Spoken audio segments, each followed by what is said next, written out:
New York held its breath in the hour after midnight, not in silence, but in a softer kind of motion that most people never noticed. The daytime city, sharp with trolley bells, bargaining voices, and the brisk certainty of schedules, did not truly disappear. It only lowered its volume. In the narrow spaces between buildings, the air moved with a mild, river-like patience, carrying the faint perfume of coal smoke and late summer rain that had fallen earlier and now cooled on stone. Street lamps cast their light in pale circles, and above them the windows shone like scattered gold leaf, some bright with conversation, others dimmed to a hush. On the fourth floor of a boarding house on West 47th Street, Clara Hart sat at a small desk that had been polished by decades of other hands. The room was not large, but it had a certain order to it. A cup for pencils, a stack of paper squared carefully at the edges, a vase that held nothing but a single, stubborn stem of dried lavender. The wallpaper was faded, and the radiator had its own voice, an occasional sigh, a gentle clank, as if reminding the room that it was trying its best. Clara's hair was pinned up with more practicality than style, and her sleeves were rolled to her elbows, as though she might still have some work left to wrestle into place. Her notebook lay open in front of her, its pages filled with lines that began confidently and then trailed into uncertainty. She wrote words for other people as often as she could. Short copy for shop advertisements, polite letters dictated by someone who could pay, occasional rhymes for a friend's vaudeville act when there was a spare dollar in it. Those were jobs, and she did them with care. But the notebook was hers, a private place where she tried to write something that sounded like truth without sounding like despair. Tonight, her pencil hovered over the paper, and the sentence she had been building refused to finish itself. Down the hall, someone's radio murmured faintly through a thin wall, the sound softened by distance and plaster. It was not a tune exactly, more a wash of music and voices like a far-off party glimpsed through curtains. Somewhere below, the building's front door opened and closed with a considerate thud, followed by footsteps that climbed halfway and then stopped. Perhaps someone thinking better of a conversation, or deciding to let the stairs keep their secrets. Clara listened to these small noises as if they were part of a score, each one a reminder that she was not alone in her wakefulness. Even when she sat by herself, she tried again, forming a line about dignity, about keeping one's shoulders straight even when pockets were light. It sounded too stern on the page, too much like advice given from a warm parlor. She wanted something gentler, something that could sit beside a listener without lecturing. Her pencil made a soft rasp, then stilled. In the pause, she became aware of her own breathing and the way the city's distant sounds rose and fell like waves. That was when she heard it. A single note, long and clean, arriving from outside the window as if the night itself had exhaled. Clara's head lifted, and for a moment she wondered if she had imagined it.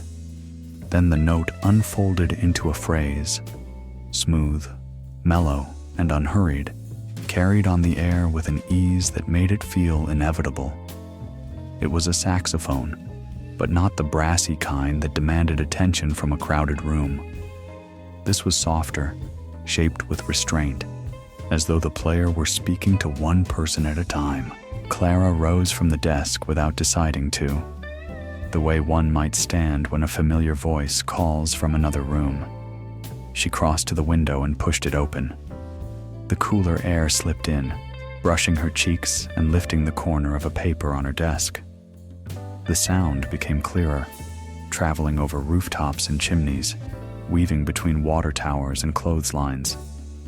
It carried a warmth that was not quite cheerful and not quite sad, something steadier, like the light of a lamp left burning for whoever might pass.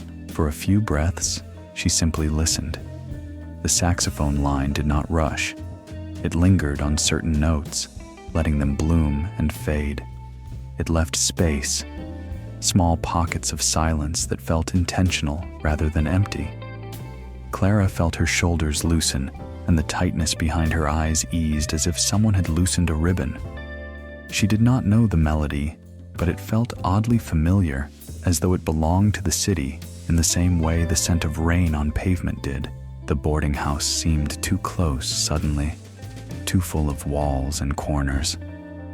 Clara took her cardigan from the back of her chair and slipped it on, then hesitated long enough to tuck her notebook under her arm. She did not tell herself she was going out to investigate. She told herself she needed air. That was all. She stepped into the hall, closed her door gently, and moved toward the back stairwell that led upward. The staircase was narrow and worn smooth at the center of each step, and it held the day's warmth in the wood. A single bulb above the landing cast a modest pool of light that did not quite reach the corners. Clara climbed with quiet care, her shoes making only the softest taps, as though she did not want to disturb whatever balance the building had found. As she rose, the saxophone grew louder and more distinct, the notes sliding into one another like silk drawn slowly through fingers. At the top, a door led to the roof. Its paint was cracked, and its metal latch was cool beneath her hand. When she pushed it open, the night greeted her with a gentle, open-faced calm. The rooftop was flat and tarred, with a few chimneys and a low ledge that traced its perimeter. A line of laundry fluttered faintly, empty now but still moving, as if remembering the weight of shirts and sheets. The sky above was a deep, velvety blue, and the city's lights scattered across it like a second, upside-down constellation. Clara stepped out and let the door close behind her, not latching fully, just resting in place. The air tasted clean, rinsed by the earlier rain. Somewhere nearby, a cat moved along a ledge with the quiet confidence of an experienced traveler. The saxophone was closer now, coming from beyond the next building, or perhaps two, and she could hear the slight breath behind the notes, the human effort that made them possible. She walked toward the edge of the roof and looked out over the alleyway. Across the narrow gap, another building rose, its brick face dark and dignified, its windows arranged like patient eyes. A few were open, and from one of them, a curtain stirred. The music came from above that building, from a rooftop she could not quite see from her angle. Clara leaned on the ledge, feeling the rough texture of the stone beneath her palms, and listened more carefully. The melody curved through the night, like a ribbon caught in a steady breeze. It was not a performance meant to draw applause. It felt like someone speaking softly to the city itself, acknowledging its tiredness without surrendering to it. Clara thought of the people who had passed her on the stairs earlier, of the way the landlady counted coins at the kitchen table, of the young man who lived 2 rooms down and always carried a violin case even when he did not play. The music seemed to gather those small lives into something shared, something that did not demand anything but attention. Clara's notebook pressed lightly against her side, and she drew it out almost without thinking. She did not open it yet. She held it the way one might hold a letter that has not been read, aware that whatever was inside could change the shape of the evening. The saxophone lingered on a note that shimmered, then moved into a phrase that sounded like a question asked kindly. Clara's lips parted, not to answer aloud, but as if her body had recognized an invitation. She remained at the ledge for a long time, letting the sound wash through her, letting it settle in the places where her earlier words had tangled. The city below continued its mild, distant life. A taxi passing with a low rush of tires, a window closing with a soft click. a far-off laugh that rose and fell like a bird's brief flight. Above it all, the saxophone moved with measured grace, as though time itself had slowed to listen. When the music finally paused, it did not end abruptly. The last note tapered off until it became part of the night air, indistinguishable from the faint hum of the city.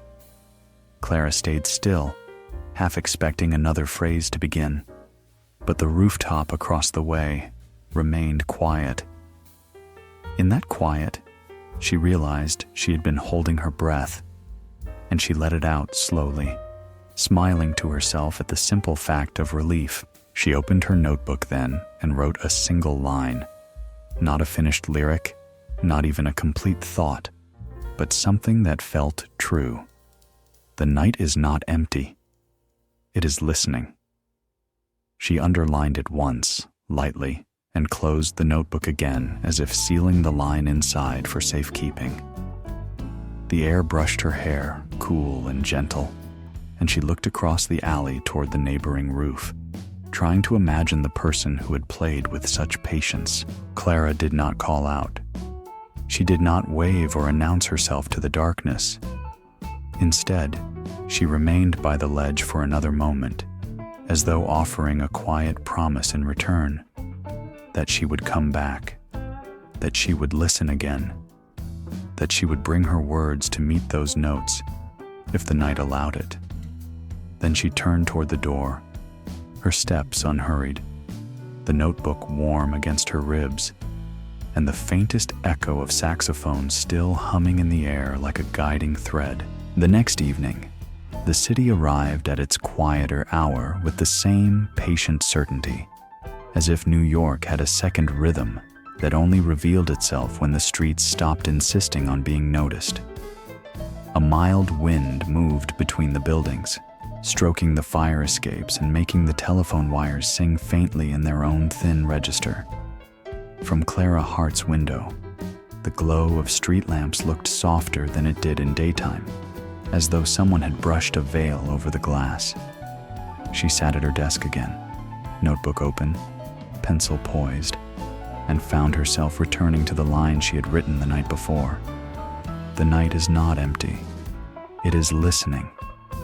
The words did not solve anything, exactly, but they made a small, steady space in her mind, a place where she could set down the weight she carried from one day to the next. Clara's room held the remnants of the day in quiet detail. A faint scent of soap from the basin, a crease in the curtain where she had drawn it aside, a stack of papers waiting to be addressed and delivered.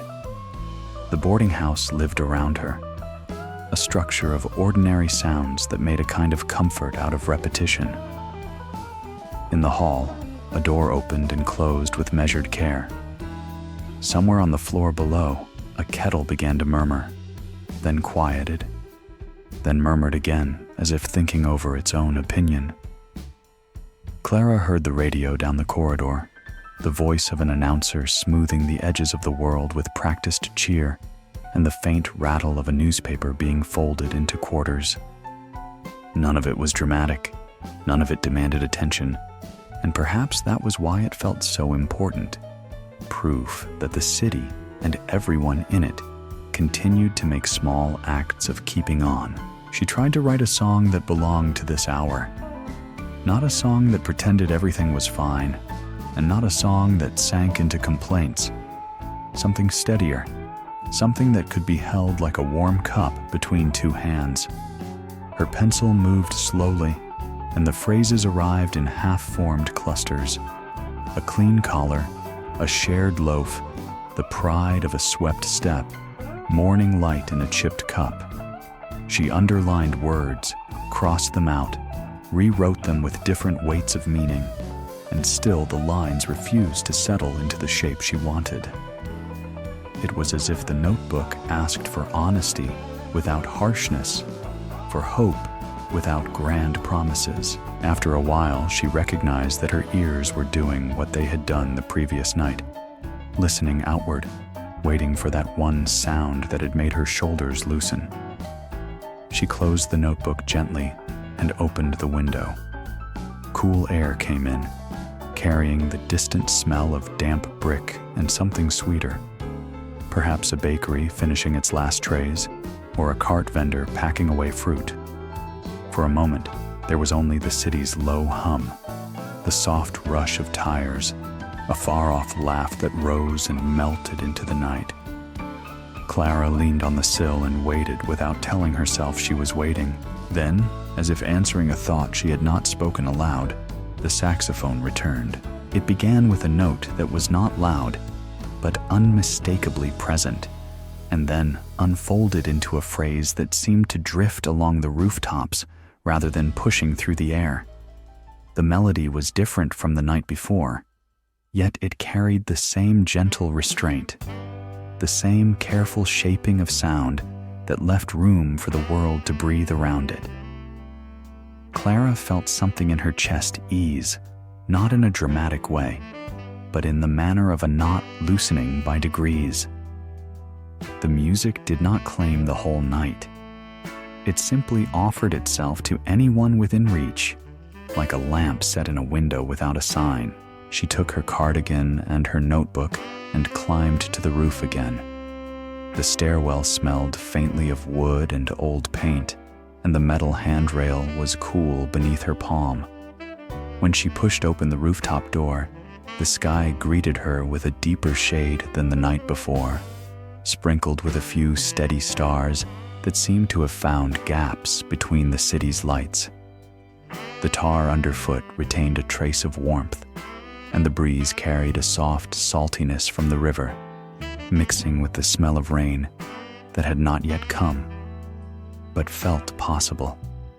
Clara walked to the ledge and let the music meet her there, as if the roof itself had been built for this purpose. Across the alley, the neighboring building stood in its familiar dark dignity. The saxophone floated from beyond it.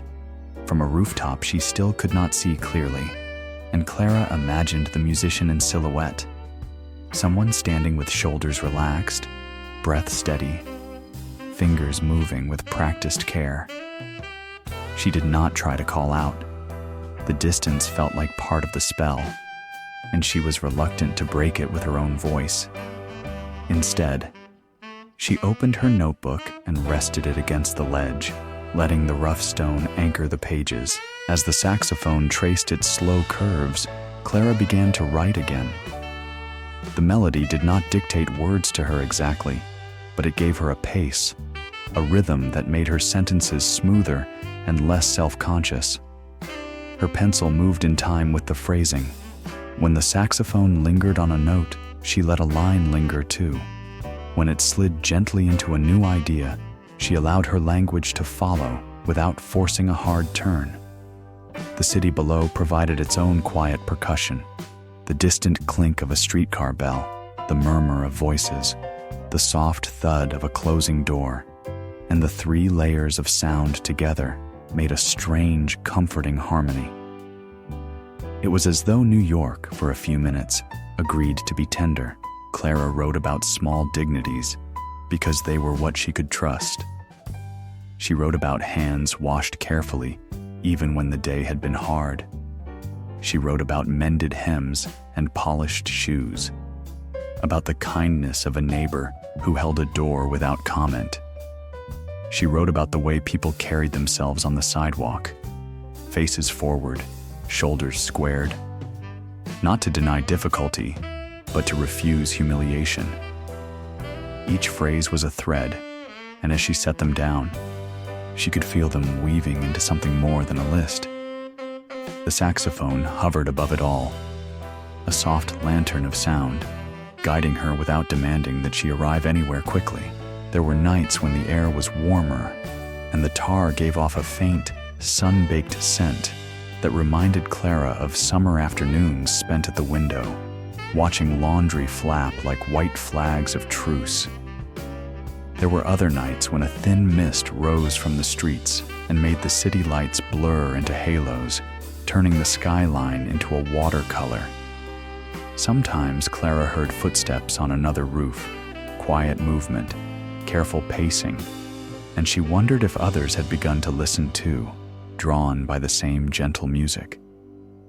Once she saw a cigarette ember glow briefly in a distant window, then fade, and she imagined someone leaning out to catch the melody like a familiar perfume. Each time, Clara returned to her desk afterward, with the notes of the saxophone still humming in her mind, and she would read what she had written with a kind of cautious gratitude. Some lines were clumsy, some too plain, some too clever for their own good. But a few held a softness she had not managed alone, and those were the ones she copied onto a separate page, as if saving small coins in a jar. The boarding house continued its quiet life around her, her landlady humming while counting rent, the rustle of newspapers, the occasional burst of laughter followed by affectionate scolding. And Clara began to feel that her song, whatever it became, should sound like this place, worn but warm, modest but real. As the days passed, the air sharpened slightly, carrying hints of autumn in the mornings and a cooler edge at night. Clara found herself anticipating the rooftop hour, not as an escape, but as a steady appointment with the city's gentler side. She would climb the stairs with her notebook tucked under her arm, step out into the open air, and take her place by the ledge as if she were sitting at the edge of a quiet theater. The saxophone would arrive, sometimes early, sometimes later, always with the same calm intention, always leaving space for the night to be itself. Clara did not know the musician's name, did not know his face, but the sound had begun to feel like a companionable presence, a distant star that kept its place and offered direction. One evening, as the melody drifted across the alley, Clara noticed something new. On the neighboring roof, a small lantern had been set near the edge, its light dim but steady, a warm amber dot against the dark. It did not move, and it did not flicker as though it had been placed there by accident. Clara stared at it for a long moment, feeling a quiet thrill of recognition, as if the night had answered her unspoken promise. She lifted her pencil, not to write, but to hold it gently in the air like a greeting. She dared not speak aloud, and then she returned to her notebook with a soft, certain thought forming beneath the words. Tomorrow night, she would come again. And perhaps, if the lantern still glowed, she might find a way to let the listening become a conversation. The following night arrived with a clearer sky, the kind that made the city's edges look freshly drawn. The air held a crispness that had not been there a week ago, and it carried sound a little farther, as if rooftops and alleys had agreed to share what they heard. Clara Hart climbed the back stairs with her notebook tucked close, feeling the familiar comfort of the worn steps beneath her shoes and the steady hush that lived in the stairwell after midnight. When she pushed open the rooftop door, the breeze met her with a light, cool touch, lifting a few loose strands of hair and stirring the hem of her cardigan. The skyline stood in layered silhouettes, water towers and chimneys outlined against a velvet wash of blue-black, and the street lamps below shimmered like coins scattered on dark felt. Across the alley, the neighboring roof was visible in a way it had not been before. The lantern Clara had noticed the previous evening was there again, set near the edge, its amber glow steady and modest. It did not cast much light, but it changed the feeling of the distance. It made the opposite roof seem less like an unknown horizon and more like a place someone had chosen on purpose. Clara walked to her own ledge and rested her hands on the rough stone, letting the texture ground her. She listened for the saxophone, but for several minutes there was only the city's quiet murmur, the soft rush of a car passing on a far avenue, the faint metallic sigh of an elevated train somewhere in the distance, the occasional clink of glass as someone washed up late in a kitchen. Then, gently, the saxophone began, not from far away, but from the roof With the lantern, the sound rose in the air like warm breath, close enough that Clara could hear the subtle grain of it, the way each note carried a soft edge of human presence. The melody was unhurried and clear, shaped with the kind of care that suggested the player was not practicing scales but speaking a private language. Clara stood very still, feeling the music move around her like a shawl. It was the same calm spirit she had been listening to all week, but now she could place it. Now she could point to the source and say to herself, "There, that is where it lives." A faint movement caught her attention on the opposite roof. A figure stood near the lantern, partly in shadow, the saxophone catching a dim gleam when it angled toward the light. He played with his shoulders relaxed and his head slightly bowed, as if listening as much as performing. The notes drifted outward, and when he paused for breath, the city's hum filled the space without hurry. Clara watched with a quiet fascination, not wanting to interrupt, not wanting to break the spell by making it ordinary too quickly. The melody came to a natural resting place, tapering into silence the way a candle flame settles when the air grows still. The saxophonist lowered the instrument, and for a moment, he remained where he was, as if considering whether the night needed one more phrase. Clara felt her heart give a small, polite knock against her ribs. The lantern glowed between them like a modest bridge, and the alley below seemed deeper than usual, a dark ribbon separating two small islands of tar and brick. Clara cleared her throat softly, then spoke before she could talk herself out of it.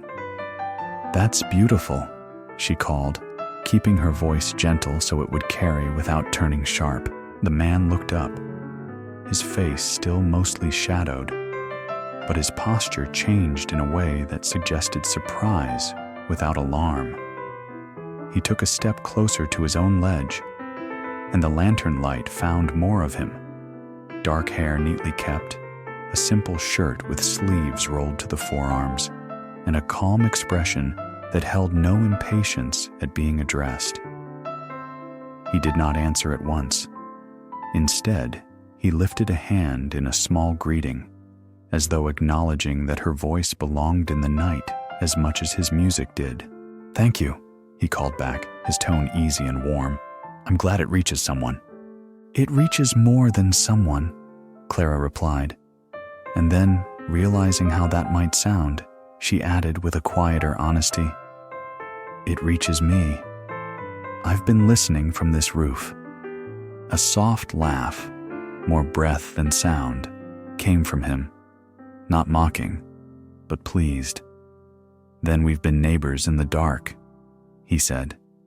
He rested the saxophone against his hip with practiced familiarity. "I didn't know anyone was listening." Clara shifted her notebook under her arm, suddenly aware of how exposed she was out here. A young woman in the open air with only brick and night between her and a stranger. Yet the feeling that came from his voice was not unsettling. It was steady, like the lantern itself. "I didn't want to disturb you," she said. It feels like you're playing for the city." He considered that, leaning his forearms lightly on the ledge. "Maybe I am," he said, as if the idea had been waiting for someone else to name it. "But mostly I'm playing for the air. The air's had a lot to hold lately." Clara found her smile without forcing it. "That's the kind of sentence I'd like to put in a song." "Is that what you do?" he asked, his curiosity straightforward and unpressured. "Write songs? I write words," Clara answered. "Sometimes they become songs if they're lucky." "I'm Clara." He nodded, as though committing the name to memory with care. "Sam," he said. "Samuel Reed, if we're being proper. But Sam is fine." Clara let the name settle. It fit him. Simple, steady, easy to speak. "I'm not trying to take up your time," she said, though she did not move away. "I just wanted you to know the music. It helps." Sam's gaze lifted briefly, not at her exactly, but past her, toward the skyline where the taller buildings stood like patient listeners. "I'm glad," he said. "I didn't start playing up here to help anyone. I started because it's quieter than the street, and because the walls inside my room make the sound feel trapped." He tilted his saxophone slightly, and the metal caught the lantern's glow, showing faint scratches that suggested years of faithful use. "Up here, it can go where it wants." Clara's fingers tightened gently around her notebook.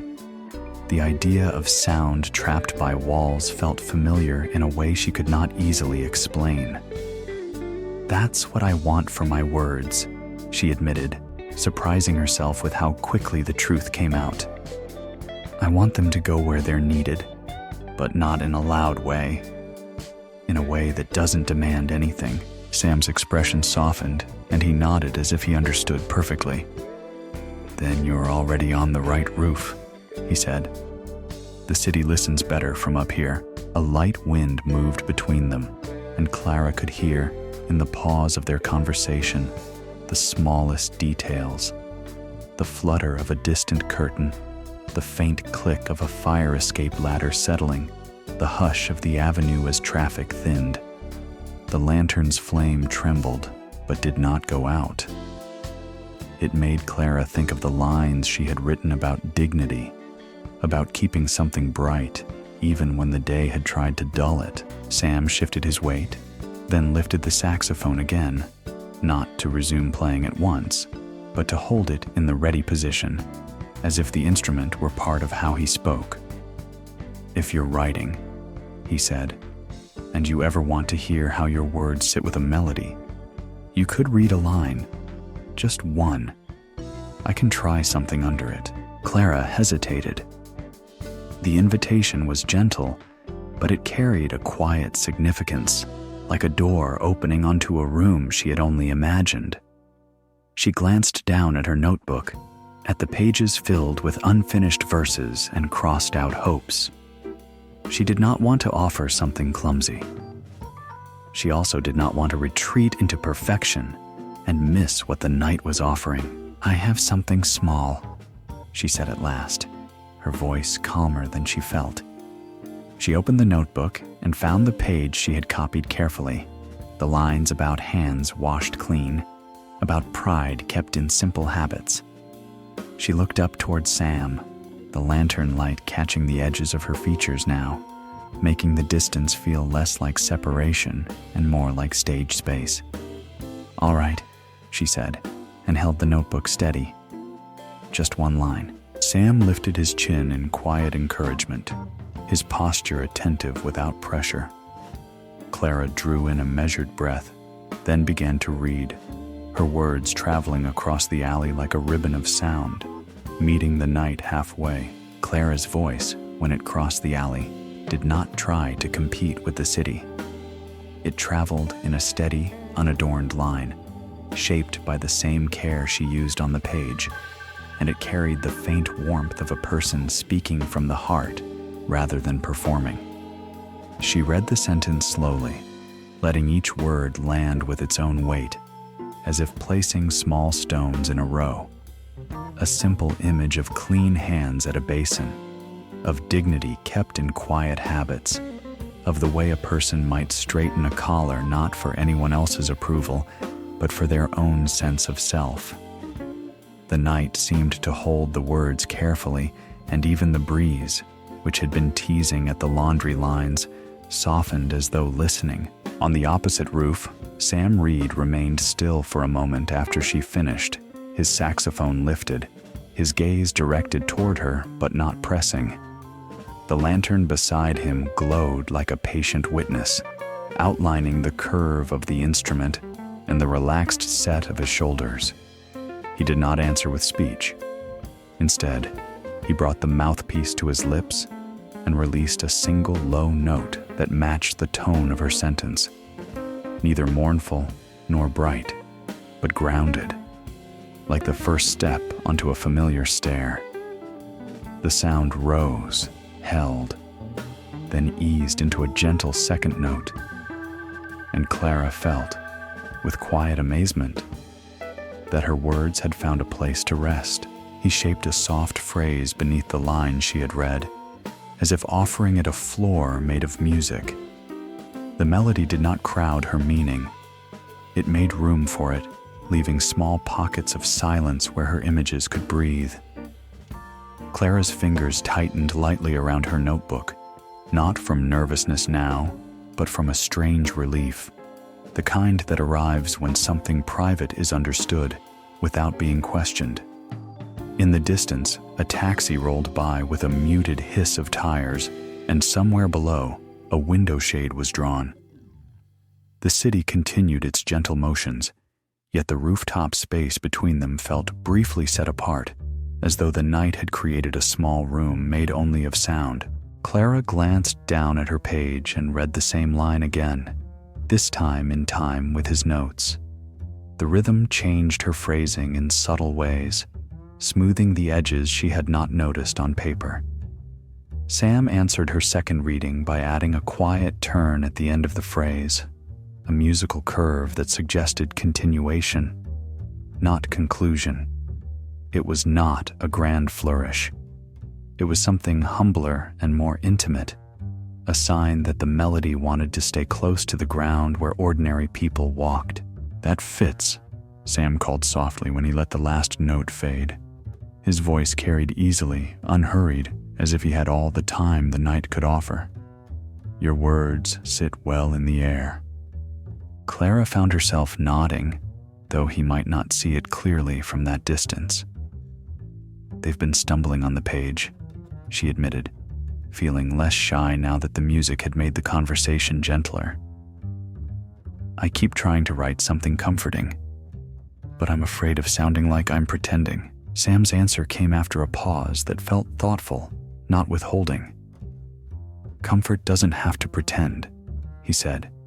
"It just has to be honest and kind at the same time. That's harder than people think." His sentence settled in Clara's chest with the quiet certainty of something true. She looked out over the alley, the brick walls rising on either side like dark cliffs, and felt that the space between them was not separation at all, but a channel, a place where sound could travel cleanly. "I want it to feel like someone standing beside you," she said, choosing her words carefully. "Not telling you what to do, just being there." Sam lifted the saxophone again, almost in agreement. "Then keep it close," he replied. "Close to the small things, the common hour. That's where people actually live." He played a brief phrase after that, a gentle three-note figure that seemed to underline his point without insisting on it, and Clara heard in it a kind of modest courage, the sort that could be worn daily without showing. Clara turned a page in her notebook, the paper whispering softly.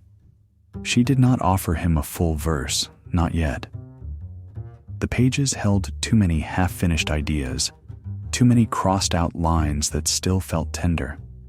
Instead, she chose another single sentence, one she had copied onto a cleaner sheet, a thought about morning light in a chipped cup, about how warmth could find its way into imperfect places.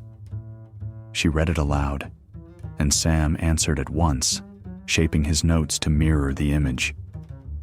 A small lift in the melody, like the first gleam of sun on glass. Then a soft settling tone like hands wrapped around porcelain. They repeated this exchange a few times. One line, a few notes, another line, another phrase. And each time the collaboration grew more natural, like two people discovering the pace of each other's steps on the same sidewalk. Clara began to notice the way Sam breathed between phrases, how he let the silence do part of the work. Sam, in turn, listened for the natural cadence in her speech, matching his rhythm to the rise and fall of her sentences rather than imposing his own. The effect was quietly remarkable. Her words seemed less lonely, and his music seemed less distant. Overhead, the sky held its deep color, and a few stars glinted between the outlines of buildings. The wind shifted, bringing a faint scent of yeast and sugar from somewhere downtown, mixed with the mineral smell of cooling stone. Clara could hear the soft creak of her own building's roof under her feet, the slight rasp of her cardigan sleeve as she adjusted her grip on the notebook. Across from her, Sam's lantern made a small circle of warmth on the tar, and within that circle his saxophone shone gently, the metal catching light as if it had its own quiet pulse. At one point, Sam played a longer line, still gentle, still restrained, but with a clearer sense of direction, as though he were testing a refrain. The notes returned to a small, recognizable pattern, not flashy, not complicated, but memorable in the way a friendly phrase is memorable. Clara heard it and felt her mind reach for words that might live there, words that could return again and again like a familiar handhold. She murmured a few syllables under her breath, not yet forming a full lyric, but sensing the shape of one. "That," Clara called, unable to keep the small excitement from her tone. "That feels like a place to come back to." Sam let the refrain settle once more, then lowered the saxophone slightly. Even from this distance, Clara could sense his smile in the easy warmth of his posture. "Good," he said. "A song should have a home inside it." He leaned his forearms against the ledge, his voice quieter now, as if speaking to her alone, even though the city surrounded them. "When I play in clubs, everything's about the next surprise, the next bright thing. But up here, I keep finding myself wanting the same notes to return. Like a promise." Clara looked down at her notebook and saw her own handwriting as though for the first time, not as a collection of attempts, but as raw material, threads waiting to be woven. She thought of the boarding house below, of the careful sounds of the hallway, of the way her landlady's humming made the kitchen feel steadier. Those were not dramatic things. They were simple, reliable ones, and perhaps that was what she and Sam were making. Music that did not demand attention, only offered companionship. For a few minutes they said nothing more. Sam lifted his saxophone again and played the refrain softly, testing it in different keys, letting it drift and return like a small boat circling a dock. Clara did not read aloud during that stretch. She listened, and in listening, she began to hear where her words might fit. Not over the melody like a banner, but within it, as if the notes were opening doors for syllables to walk through. The city, which had seemed restless even in its quieter hours, felt briefly hushed, as though its many small sounds had arranged themselves around this rooftop exchange. A distant streetcar bell chimed once, then faded. Somewhere below, a door closed gently. Even the wind seemed to pause between breaths, and the lantern light on Sam's roof held steady, untroubled. When Sam finally lowered the saxophone, he did it slowly, as if setting down something delicate.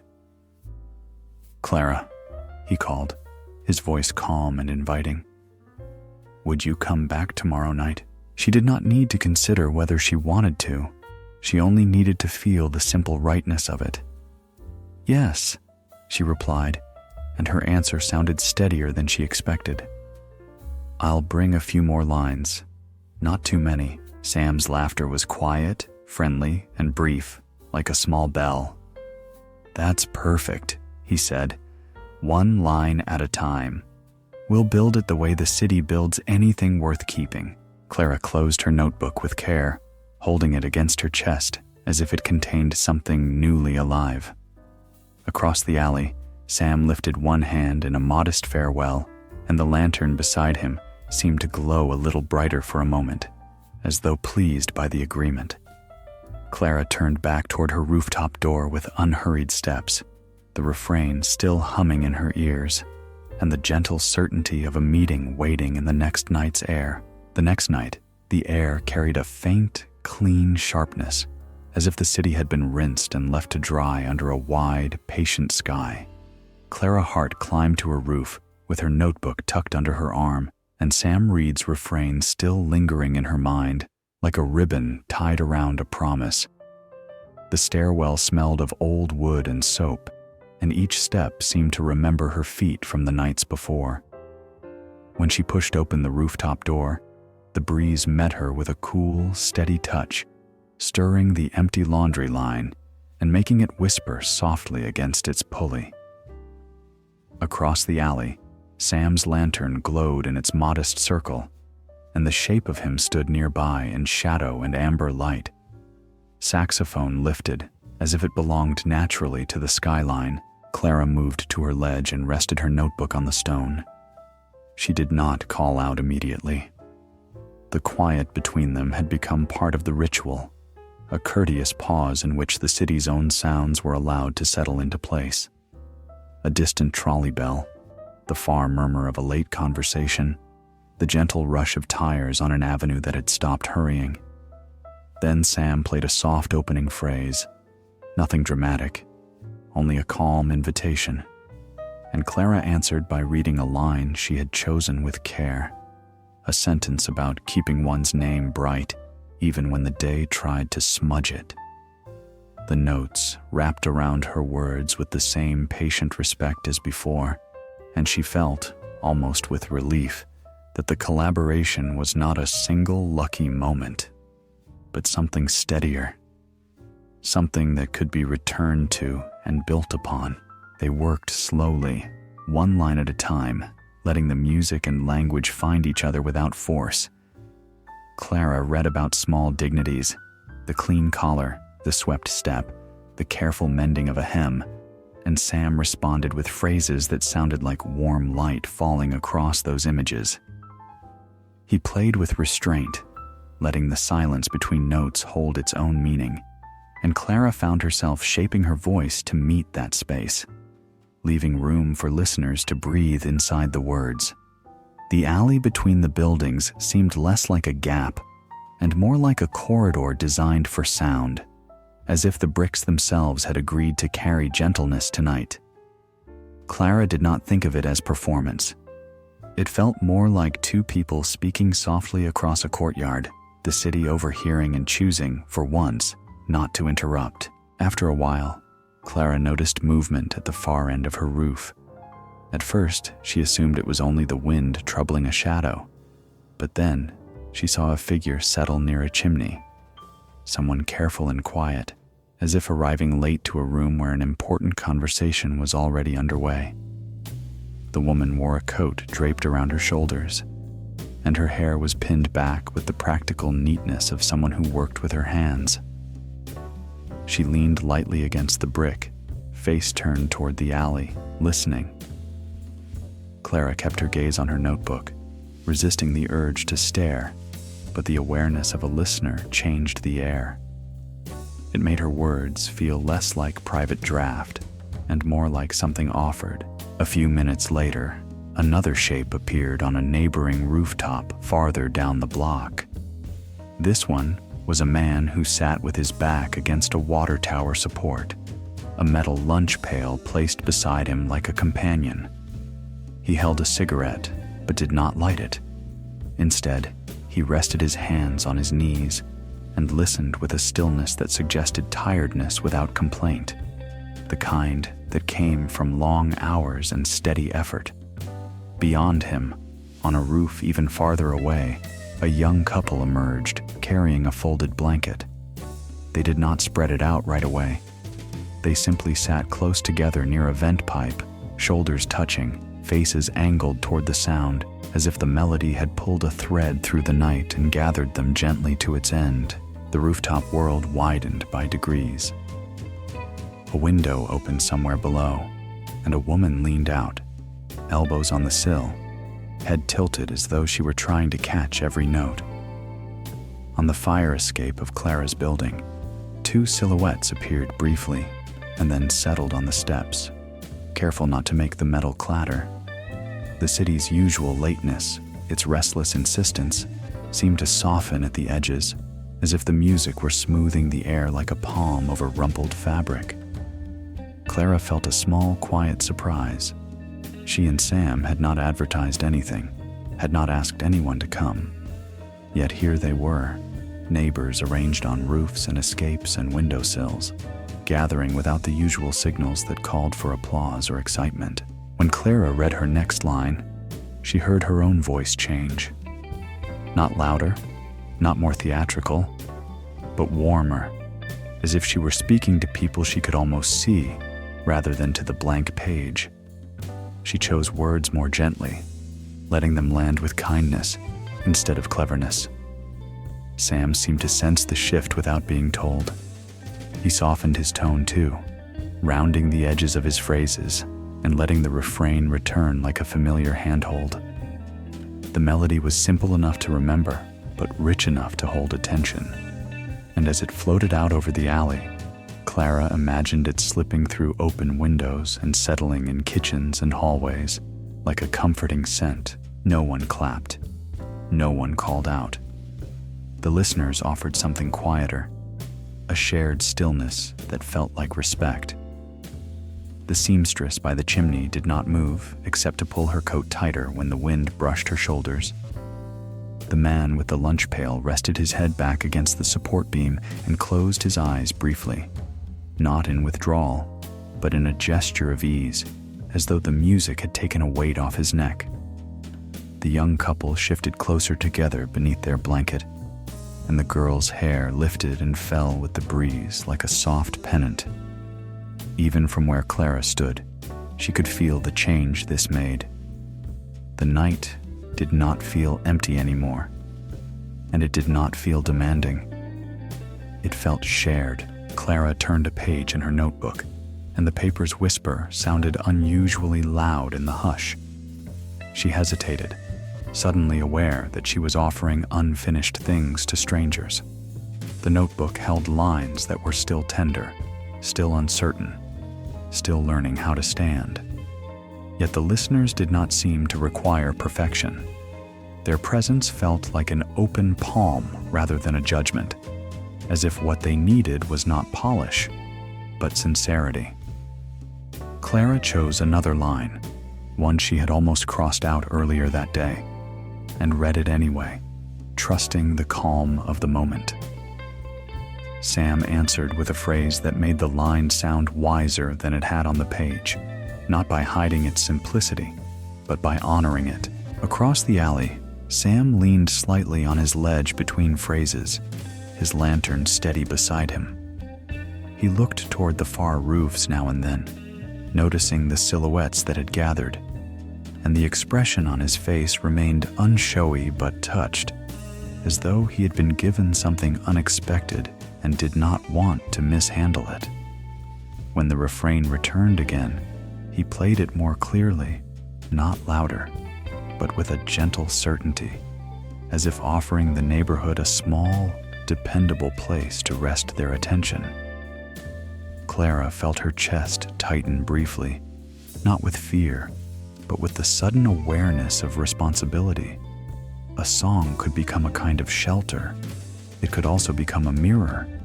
She wanted it to reflect people kindly. As the night drew on, the breeze cooled a little more, and the rooftops seemed to lean into the quiet.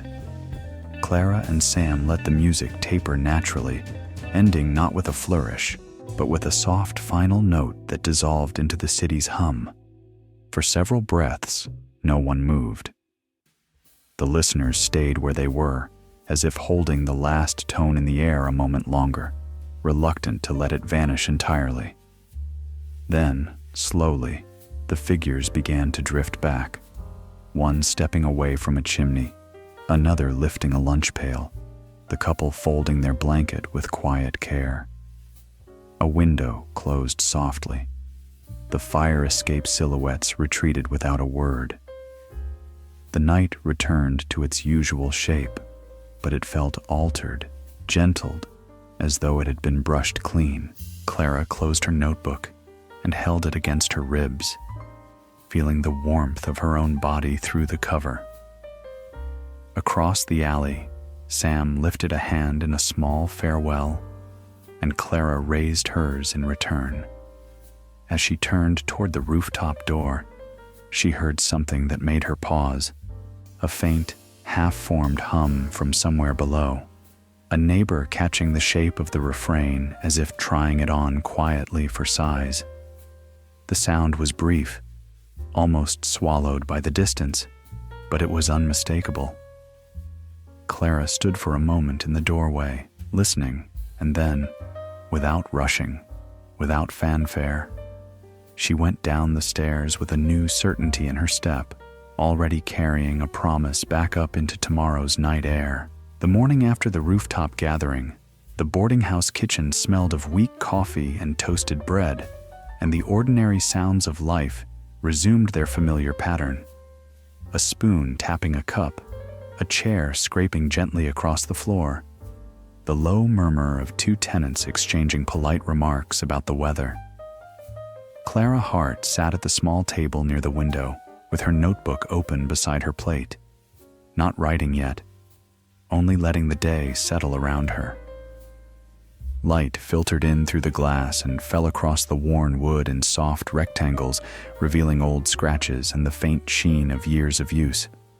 Her landlady, Mrs. Donnelly, moved between the stove and the sink with calm efficiency, humming under her breath as she counted change into a small dish. The tune was not quite Sam's refrain, but it carried an echo of it, as if the melody had found its way into the building's bones and was now returning in altered form. Clara listened without calling attention to it. She had learned that some things were better left unspoken until they were strong enough to stand on their own. Still, the knowledge warmed her. The rooftop music had not vanished when the night ended. It had traveled down stairwells and through thin walls, lingering in people's mouths as they went about their days. Clara sipped her coffee and felt a steadier resolve take shape beneath her ribs. She would keep writing, not in the anxious, clawing way she sometimes wrote when she feared time was running out, but in the patient way Sam played, one phrase at a time, leaving space for breath.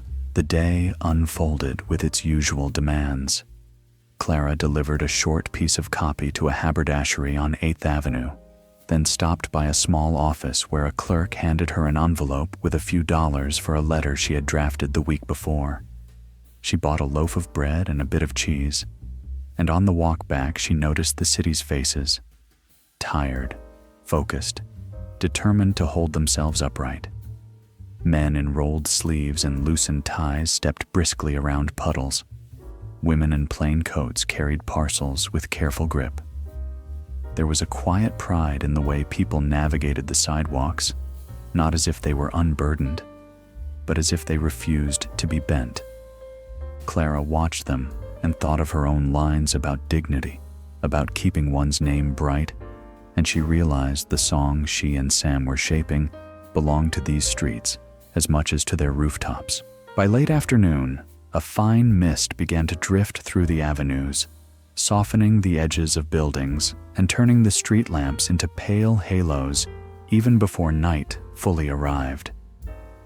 Clara returned to her room and sat at her desk, opening her notebook with a sense of gentle purpose. She wrote without forcing, letting images come as they wished. A hand smoothing a worn coat sleeve, a neighbor sharing a match, the steady comfort of a kettle singing on the stove. She wrote a chorus line and then rewrote it, not because she distrusted it, but because she wanted it to carry the right kind of weight, light enough to be remembered, strong enough to be held. When her pencil paused, she looked out the window and watched the mist drift past the brick face of the building across the alley, as if the city were breathing through a veil. When the hour grew late enough for the rooftops to feel like the natural place to be, Clara took her cardigan and her notebook and climbed the back stairs. The roof met her with a cool dampness, the tar darkened by the mist and the air tasting faintly of rain that had not yet fallen. Across the alley, Sam's lantern glowed as usual, but tonight its light seemed slightly larger, as though he had trimmed the wick or moved it closer to the edge. On her own roof, Clara paused near the door and noticed something she had not brought before: a small lantern, borrowed from the kitchen shelf downstairs. Mrs. Donnelly kept it for power outages and for occasional repairs in dark corners, and Clara had asked to take it up without explaining why. Now she set it on the tar a few feet from the ledge and lit it carefully. The flame caught, steady and golden, and the rooftop around her softened in response, the tar and brick taking on a warmer hue. She did not think of the lantern as decoration. It felt like an answer, a quiet gesture of reciprocity. I see you too. I am here on purpose. The light made her notebook pages easier to read, but more than that, it made the roof feel less like an empty platform and more like a small room under the open sky. The city's mist moved around the lantern glow like slow water, and Clara felt a faint, almost magical sensation, as if the light did not simply illuminate the roof, but gathered the night into a gentler shape. Sam was already at his ledge when she approached, saxophone resting against his hip. He looked across the alley and noticed her lantern at once. Even from this distance, Clara could sense his pleased surprise, the way his posture lifted slightly. "You brought your own star tonight," he called softly. Clara smiled, resting her hands on the ledge. "It felt right," she replied. "And it's easier to read by." Sam nodded, then lifted the saxophone. "Ready when you are," he said, his voice calm and unhurried. Clara opened her notebook to the page she had worked on that afternoon. The lines were still young, still learning their own strength, but she felt steadier in offering them now, especially with the lantern light warming her hands and the mist making the city feel hushed. She read the first line, about a name carried carefully through the day, like something polished. And Sam answered with a phrase that rose gently, then settled, as if placing a hand over the listener's heart without pressing. Clara read the next line, and Sam's melody curved around it, leaving small spaces where the words could linger in the air. They moved this way for several minutes, the collaboration flowing more smoothly than before, as though they had found the same current. On the far edges of the rooftop world, listeners began to appear again. A seamstress leaned near a chimney, a familiar silhouette in a coat pulled close. The man with the lunch pail arrived and sat against the water tower support, shoulders easing as soon as the first notes reached him. On a fire escape, two figures settled quietly, and a window opened on the floor below, the curtain stirring like a slow wave. The gathering was not large, but it was consistent, and Clara began to understand that consistency was its own kind of gift. People did not come for spectacle. They came for steadiness. As the refrain returned, a simple, memorable pattern, Clara noticed something else. The listeners were no longer merely still. The seamstress's head nodded faintly in time. The man with the lunch pail shifted his fingers on his knee as if marking the rhythm. From the open window, a voice hummed softly, almost inaudible, following the contour of the melody without fully committing. Clara's words, paired with Sam's notes, seemed to invite participation in the gentlest way, not demanding anyone sing, only offering them a place to join if they wished. The sensation made Clara's chest warm with a quiet tenderness. The song was becoming communal, not through declarations, but through small acts of inclusion. Between verses, Clara and Sam spoke across the alley in low tones, their conversation woven into the music rather than interrupting it. They talked about the weather, how the mist made the city feel closer, how the lantern light looked like honey in the air. They talked about the refrain, how it wanted to return again and again, like a friend who knocks softly at the door. Clara mentioned the chorus line she was still shaping, and Sam suggested, gently, where a pause might help the words settle. Their exchange remained modest, but beneath it ran a shared understanding.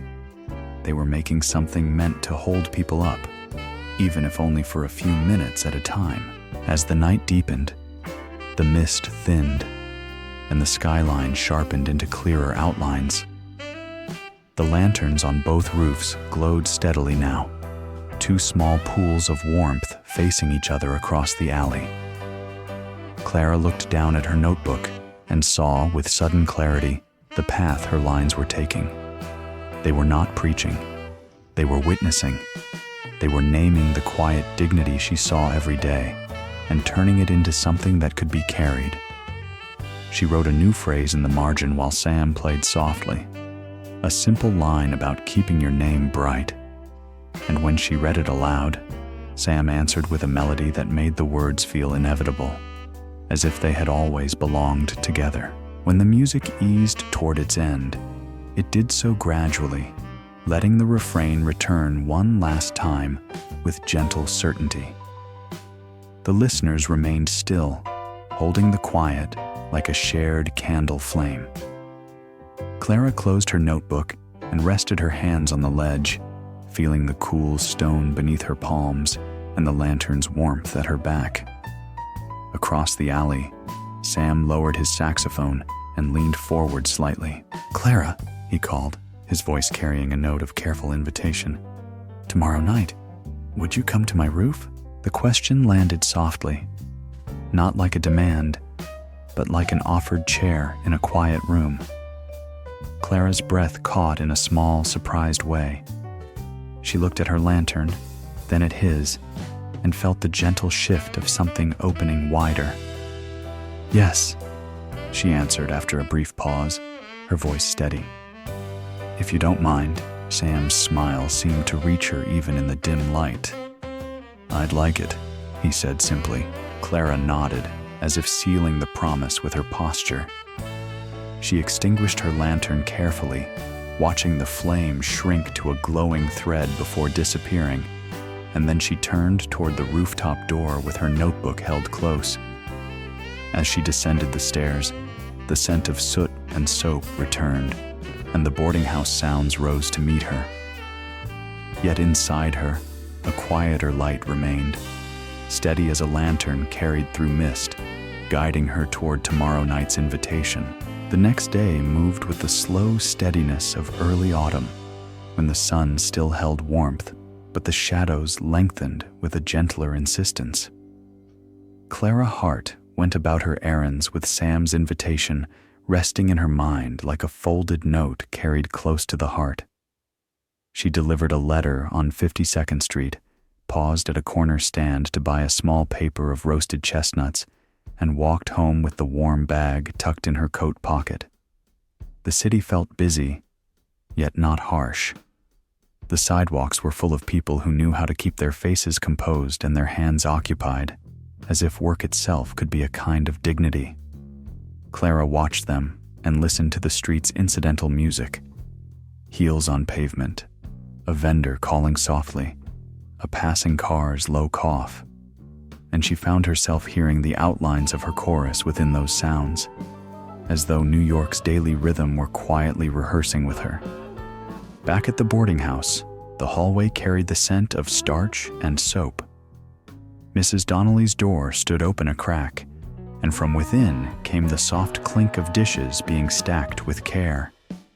Clara climbed to her room, set her purchases on the windowsill, and opened her notebook. She was not searching for grand poetry now. She was listening for the simplest phrases that could hold true. The line she had written in the margin the night before, about keeping one's name bright, waited for her like a lantern already lit. She wrote beneath it, letting the words arrive in a measured stream. Images of hands that kept working, hearts that kept hoping quietly, pride that refused to be bargained away even in lean times. she revised without scolding herself. She trimmed a word here, softened a phrase there, and noticed that the more she listened for kindness, the more the lines seemed to find their own rhythm. Outside her window, the afternoon light shifted and the brick of the neighboring building changed color from russet to deeper brown. Somewhere below, a radio played faintly. Clara could not make out the announcer's voice, but she caught the shape of a melody, and then, clearly, unexpectedly, she heard a hum that was not coming from her own room at all. It drifted up from the floor below, a neighbor humming Sam's refrain as naturally as someone might hum while folding laundry. The sound was soft, almost absent-minded, but it made Clara pause with her pencil hovering above the page. She leaned closer to the window, not to spy, but to listen more carefully. The hum faltered for a moment, then returned, finding the notes again. It was imperfect, human, and utterly sincere.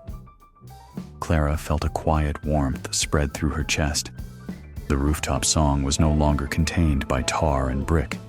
It was moving through the building like a gentle draft, slipping into kitchens and corridors, becoming part of ordinary life without asking permission. Later, on her way down the stairs to fetch a pitcher of water, Clara heard it again, this time from farther away. Two voices in the hallway, speaking softly, in the kind of half-whisper that was meant to be private, yet carried through thin walls. One voice said, "That tune, you know, the one that comes through the window." And the other replied with a small laugh, "It stays in your head, doesn't it?" They did not name the rooftop or the saxophone or the woman reading lines. They spoke as if the song had simply arrived, as if it belonged to the neighborhood the way streetlights did. Clara passed them with a polite nod, and neither of them noticed the notebook in her hand, nor the way her mouth pressed into a small, private smile. When evening came, it arrived with a clear sky and a mild chill that made the street lamps look sharper, their light more defined. Clara ate a simple supper in the kitchen, bread, cheese, and a thin slice of apple, and listened to Mrs. Donnelly's steady movements as she wiped down the counter and set a kettle to warm. The landlady's humming returned, again not quite the refrain, but close enough that Clara could hear the influence. The melody had begun to live in the building in small disguises. It did not announce itself. It simply appeared, like a familiar scent. Clara took her notebook and her cardigan and climbed the back stairs. But tonight, she did not push open her own rooftop door. Instead, she crossed the small landing and went to the neighboring door that led to Sam's building's roof, the one he had described to her in a few simple directions the night before. The latch was cool beneath her hand. When she opened it, she stepped into a slightly different world. The roof across the alley was broader, its tar smoother, its edge lined with a low parapet that felt more substantial. A few potted plants sat near a vent pipe, hardy little things that had survived on stubbornness and rainwater, their leaves dark and glossy. Sam's lantern glowed near the center, casting a warm, amber pool that made the roof feel like a room arranged for conversation. Sam stood near the lantern, saxophone in hand, and when he saw Clara, he lifted his chin in greeting, his expression open and calm. "You found it," he said, as if he had never doubted she would. Clara stepped closer, her shoes making a soft sound on the tar. "It wasn't hard," she replied. "Your lantern helps." Sam's smile was slight but genuine. He gestured toward the parapet, where a folded blanket lay neatly, as if prepared without ceremony. "Sit wherever you like," he said. "Up here, the city feels a bit farther away." Still listening, though, Clara sat on the parapet, notebook on her lap, and looked out. From this roof, the skyline was angled differently. The taller buildings seemed to cluster in new arrangements, and the river's distant sheen caught a sliver of moonlight. The air carried a faint smell of ivy and dust, and the lantern's glow made the space feel gentle, as though it had been softened for her arrival. There was something faintly magical in how the light seemed to gather the night close, turning the open roof into a small sanctuary above the city's restless streets. Sam did not begin playing immediately. He stood in the lantern's circle and looked out over the neighborhood, as if taking a quiet inventory of the world they were trying to soothe. "I heard someone humming today," he said at last, his voice low and thoughtful. "Not up here. Down on the street, a boy walking with his mother. He didn't get it quite right, but he was trying." Clara's eyes lifted. "I heard it too," she admitted. "In the boarding house. It surprised me." Sam nodded slowly. "That's the thing about a simple refrain," he said. "It finds its way into people's hands, into their work, into their breathing."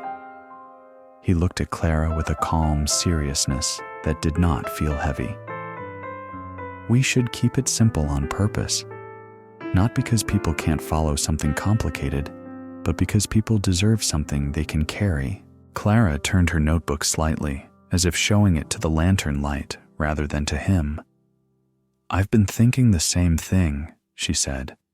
"A song isn't a possession, it's a place." Sam's expression softened in recognition, as though she had spoken a truth he had been holding silently.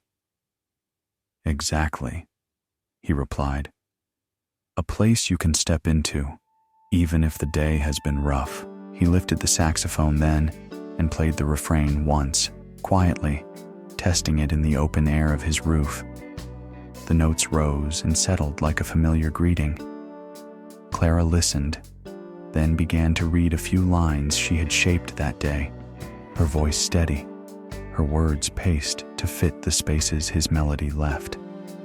The collaboration felt closer now, not because they were side by side in the same lantern light, but because the distance across the alley was gone. Clara could hear the small sounds of Sam's breathing, the subtle click of keys beneath his fingers, the way the saxophone's tone warmed when he leaned into a note. As they worked, the neighborhood listened in its own quiet ways. A window opened on the floor below, and a curtain stirred. Somewhere across the street, a roof door creaked, then closed softly. The sound traveled outward, not as a performance, but as an offering. Clara could imagine it slipping into rooms where people sat at tables with unpaid bills, into hallways where coats hung waiting for work, into kitchens where kettles sang thinly. The song did not fix anything. It did not promise miracles. It simply stood beside whoever heard it, keeping company with their dignity. When they paused, Sam lowered the saxophone and looked at Clara with a calm, inviting certainty. "Tomorrow," he said gently, "let's try shaping the chorus so it can be remembered in one breath." Clara nodded, feeling the words settle like a small vow. She closed her notebook with care, and as the lantern light warmed her hands, she realized that the refrain was already becoming what Sam had said. Not theirs, exactly, but the neighborhood's, carried through open windows, hummed without names, and ready to be built into something even steadier the next night. The next morning, the neighborhood felt rinsed by a pale autumn sun, as if the night's mist had been folded neatly away and stored for later. Clara Hart woke to the quiet industry of the boarding house. Footsteps in the hall, a door clicking shut with careful restraint, the faint rustle of a newspaper turned page by page. The melody Sam had been shaping with her hovered at the edge of her thoughts, not insistent, simply present, like a familiar scent that clung to a scarf. She sat at her desk with the window cracked open and began to work on the chorus as they had agreed, searching for words that could be remembered in one breath. The line about keeping one's name bright returned again and again, and she found herself listening not only for meaning, but for cadence, for the way syllables would settle into Sam's refrain without crowding it. By late morning, Clara's second-hand radio began to misbehave in a way that made the whole room feel slightly off-kilter. It had been temperamental since she'd bought it from a pawn shop months ago, but now the sound faded into a thin crackle that came and went like a nervous cough. She turned the dial slowly, coaxing it, but the voices dissolved into static and the music broke into fragments. Clara sighed, not with frustration exactly, but with the tired resignation of someone who knew small inconveniences had a way of piling up. She depended on the radio for the weather, for bits of news that helped her orient her days, and, more quietly, for the occasional song that reminded her the world held beauty beyond rent and receipts. She wrapped the radio in a scarf and carried it down the stairs, past Mrs. Donnelly's kitchen, where a kettle steamed and a pot of soup simmered gently. "Off to have it looked at?" the landlady asked, glancing up from her work. "Yes," Clara replied. "It's acting like it has something on its mind." Mrs. Donnelly's mouth lifted in a small, knowing smile. "Aren't we all?" she said, and returned to stirring the pot, as if that was answer enough. Clara walked eastward through the city, letting the streets guide her. The air was cool but not biting, and the sunlight made the windows along the avenues gleam. As she crossed into neighborhoods that felt closer together, with narrower streets and storefronts pressed shoulder to shoulder, she could smell bread baking and hear the layered music of many languages carried in conversations. She had been told there was a radio repair shop on Orchard Street run by a man who could coax life back into stubborn machines, and she followed the address scribbled on a scrap of paper until she found a small shop tucked between a tailor and a newsstand. The sign in the window read, "Feldman Radio Repair." The letters faded but neatly painted. Inside, the air smelled of warm dust, metal, and something faintly sweet, perhaps the lingering presence of pipe tobacco. Shelves held radio parts arranged in careful rows, and the counter was cluttered with tools that looked like they had been chosen for precision. A bell above the door chimed softly as Clara stepped in, and a man behind the counter looked up from a radio chassis with attentive eyes. He was older, with hair gone mostly gray, and sleeves rolled to reveal forearms marked by years of careful work. His vest was tidy, his tie slightly loosened, and his hands moved with the calm confidence of someone who understood how invisible threads held the world together. "Morning," he said, voice mild and welcoming. "What have we got today?" Clara set the radio gently on the counter and unwrapped it. "It started crackling and losing the station," she explained. "It comes back if I tap it, but I don't think that's a long-term plan." The man's eyes softened with amusement. "Tapping is a fine plan," he said. "Just not the kind you want to rely on." He lifted the radio with care, as if it were a small animal that needed to be examined without alarm. "Let's see what it's trying to tell us." He turned it slightly, listened to the faint rattle inside, and nodded to himself. "I'm Mr. Feldman," he added, as if names mattered in a place where so much was mechanical. "Clara Hart," she replied. Mr. Feldman began to work with quiet efficiency, loosening screws and peering into the radio's interior as though reading a familiar map. Clara stood near the counter, hands folded loosely, watching his movements and listening to the shop's gentle sounds. A tool set down, a wire adjusted, the faint ticking of a clock. She did not feel hurried here. The room seemed to operate on a different tempo, one that suited careful repair and patient attention. While Mr. Feldman worked, Clara's gaze drifted to the back of the shop where a small radio played softly, tuned to a station that carried a light instrumental piece. The music was faint, slightly tinny, and then just for a moment. Clara thought she heard something that made her breath catch, a phrase that resembled Sam's refrain. It was not exact, and perhaps it was only her mind making connections, but the contour felt familiar, like a curve of melody she could trace with her finger. She leaned closer, listening. The radio shifted to another tune, and the resemblance vanished, leaving only the ordinary sound of the station. Clara exhaled slowly, feeling a little foolish for imagining it.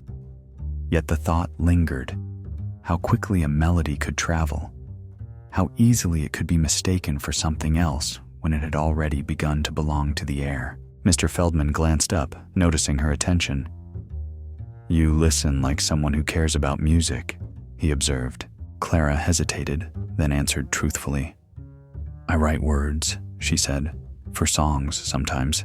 That made Mr. Feldman's eyebrows lift slightly.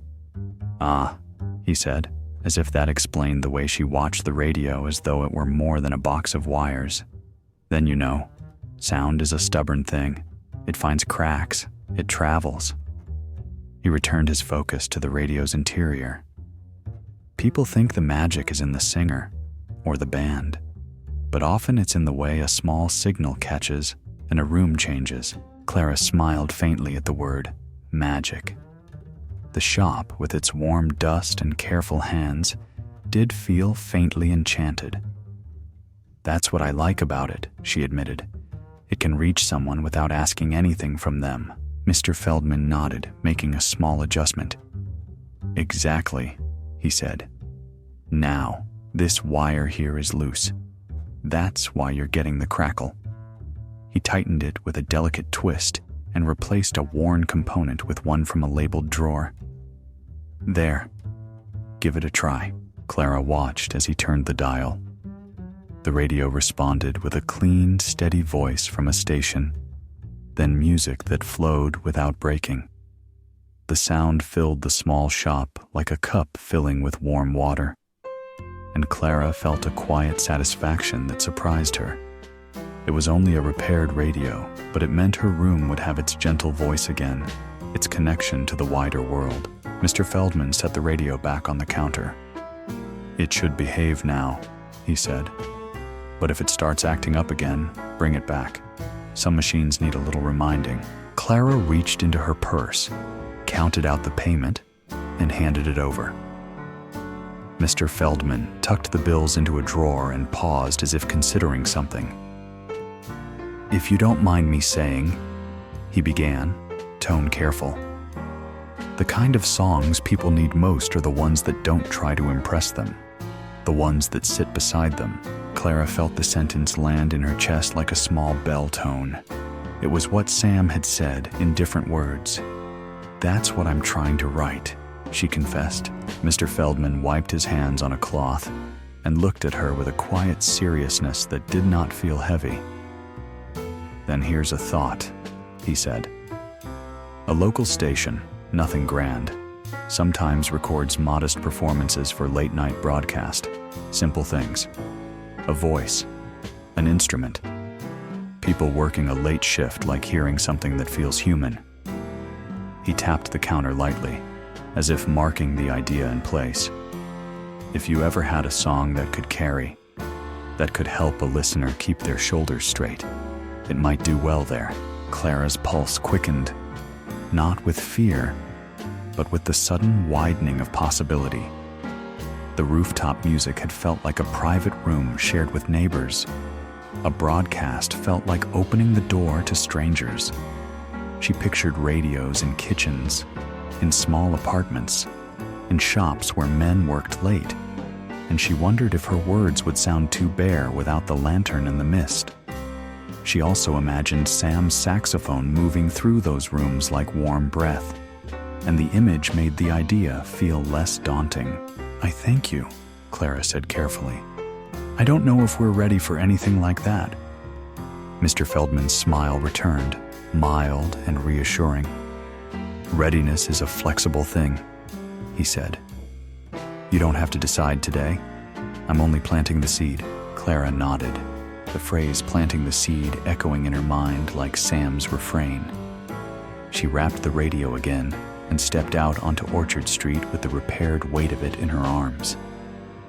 The afternoon sunlight had shifted, slanting between buildings, and the city's sounds moved around her in gentle layers.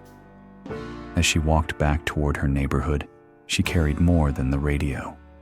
She carried a new possibility, small, tentative, and bright as a lantern flame, ready to be offered to Sam that night, when the rooftops once again became a place where the city listened. Clara Hart carried the repaired radio back to the boarding house with a careful grip, as if it were not only a machine, but a small promise wrapped in cloth. The city's afternoon light had begun to tilt, falling between buildings in long golden slants that made even ordinary brick look briefly luminous. She passed a newsstand where headlines lay in neat stacks, then a bakery where warm air drifted outward in a soft wave of yeast and sugar. The street was busy in its steady way, people moving with purpose, shoulders set, faces composed. Yet Clara felt as though she were walking inside a quieter thought. Mr. Feldman's suggestion stayed with her, not as pressure, but as possibility. The idea that their rooftop song might travel farther than the alley, carried not only by open windows, but by wires and air. Back in her room, she unwrapped the radio and set it on the windowsill. When she turned the dial, the sound came through cleanly, voices and music arriving with a steadiness that felt almost like reassurance. Clara let it play softly while she opened her notebook. She did not rush to write new verses. Instead, she reread what she and Sam had shaped so far, listening for the places where her language pressed too hard against the melody, where it filled spaces that should remain open. She could hear Sam's saxophone in her mind, the way he let silence do part of the work. The thought made her pencil slow, gentling her revisions. She crossed out a phrase that sounded clever and replaced it with one that sounded plain, but true. She shortened a line by a few syllables so it could be spoken without strain. She left a blank space between two images, a quiet pause where breath could live. When evening came, Clara climbed to Sam's roof with her notebook tucked under her arm and the repaired radio's warm hum still in her ears. The air was cooler now, and the lantern light on the rooftop made the tar shine faintly, as if the surface held a thin skin of oil. Sam was there, saxophone resting against his hip, his expression calm and attentive. He greeted Clara with the small, familiar ease that had grown between them in recent nights. "I went to Orchard Street today," Clara began after a moment, her voice low so it would not disturb the neighborhood's quiet. She told him about Mr. Feldman, the radio repair shop, and the suggestion of a late-night broadcast. She chose her words carefully, not wanting to sound as though she were pushing them toward anything.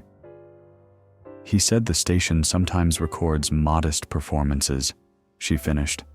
"Not grand, just human." Sam's gaze lifted toward the skyline, thoughtful.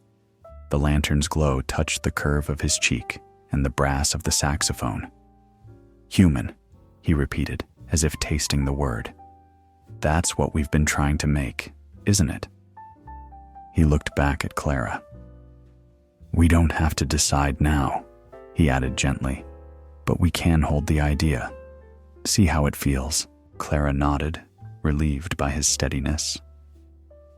They returned to their work, shaping the chorus in the way Sam had suggested. A phrase that could be remembered in one breath, a refrain that invited the listener without demanding anything.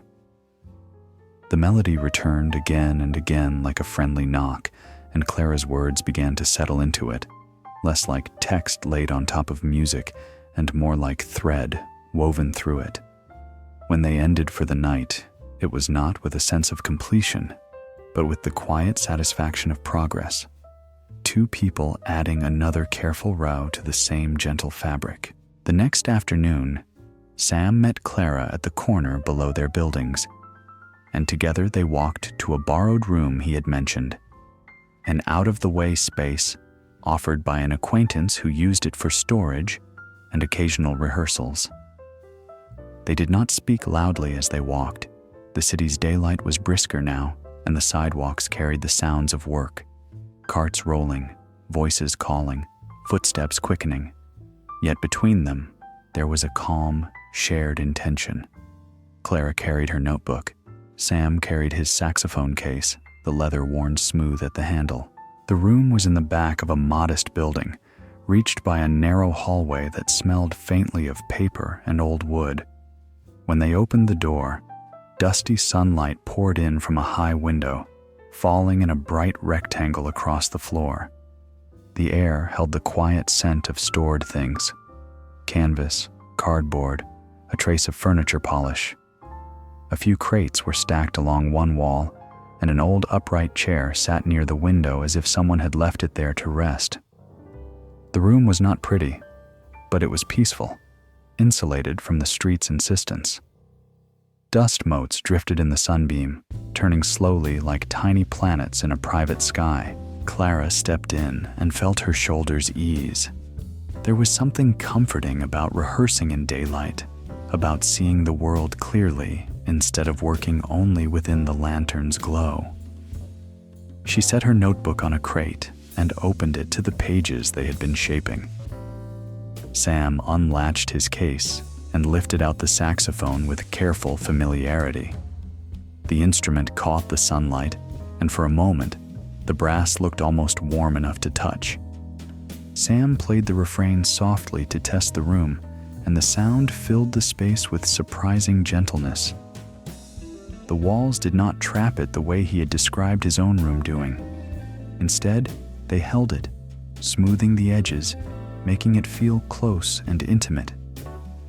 Clara listened, then began to read, not performing, simply speaking the lines as she would speak them to a friend. The daylight changed her voice. It made her less secretive, less careful about being overheard, and more focused on clarity. Each syllable felt like it had a place to land. They worked slowly, with the kind of patience that daylight encouraged. Clara learned how to leave space in her words, how to let a sentence end without rushing into the next one, allowing Sam's notes to breathe in the pause. She noticed where consonants crowded the melody and softened them, choosing words that flowed more gently. Sam, in turn, listened to her cadence and adjusted his phrasing, letting certain notes linger when her language lingered, pulling back when her words needed room. The collaboration felt less like two separate arts stitched together and more like a single conversation spoken in two voices. At one point, Clara read a line about a chipped cup warmed by morning light, and Sam answered with a phrase that rose like sun on glass and then settled into a low, steady note. The sound made the image feel tangible, as if warmth could truly be heard. Clara's eyes lifted from the page, and she met Sam's gaze briefly, both of them acknowledging the small success without needing to name it. They took short pauses, not from exhaustion, but to listen. The room had its own quiet music, the faint creak of the chair when Clara shifted her weight, the soft rustle of paper as she turned a page, the distant murmur of the city filtered through the window. In those pauses, Clara could hear what they were building more clearly. It was not a flashy song. It did not leap or shout. It moved like a steady hand on a shoulder, like a warm lamp left burning in a hallway. As the afternoon light shifted, the sunbeams slid across the floor, and the dust motes followed it in their slow dance. Clara revised a line and read it again, noticing how the change made the phrase easier to speak, easier to remember. Sam repeated the refrain in a slightly different key, and Clara realized the melody's simplicity was not a limitation, but a strength. It could carry variations without losing itself. It could meet different voices and still feel like home. They rehearsed the chorus several times until it settled into a shape that felt right. Clara's words were plain but luminous, a promise of dignity, a reminder to keep one's name bright, a quiet insistence that hardship did not have the final word. Sam's saxophone held the melody with restraint, letting the chorus return like a gentle tide. Together, they created something that seemed to steady the room. Even the air felt calmer, as if the song had smoothed it.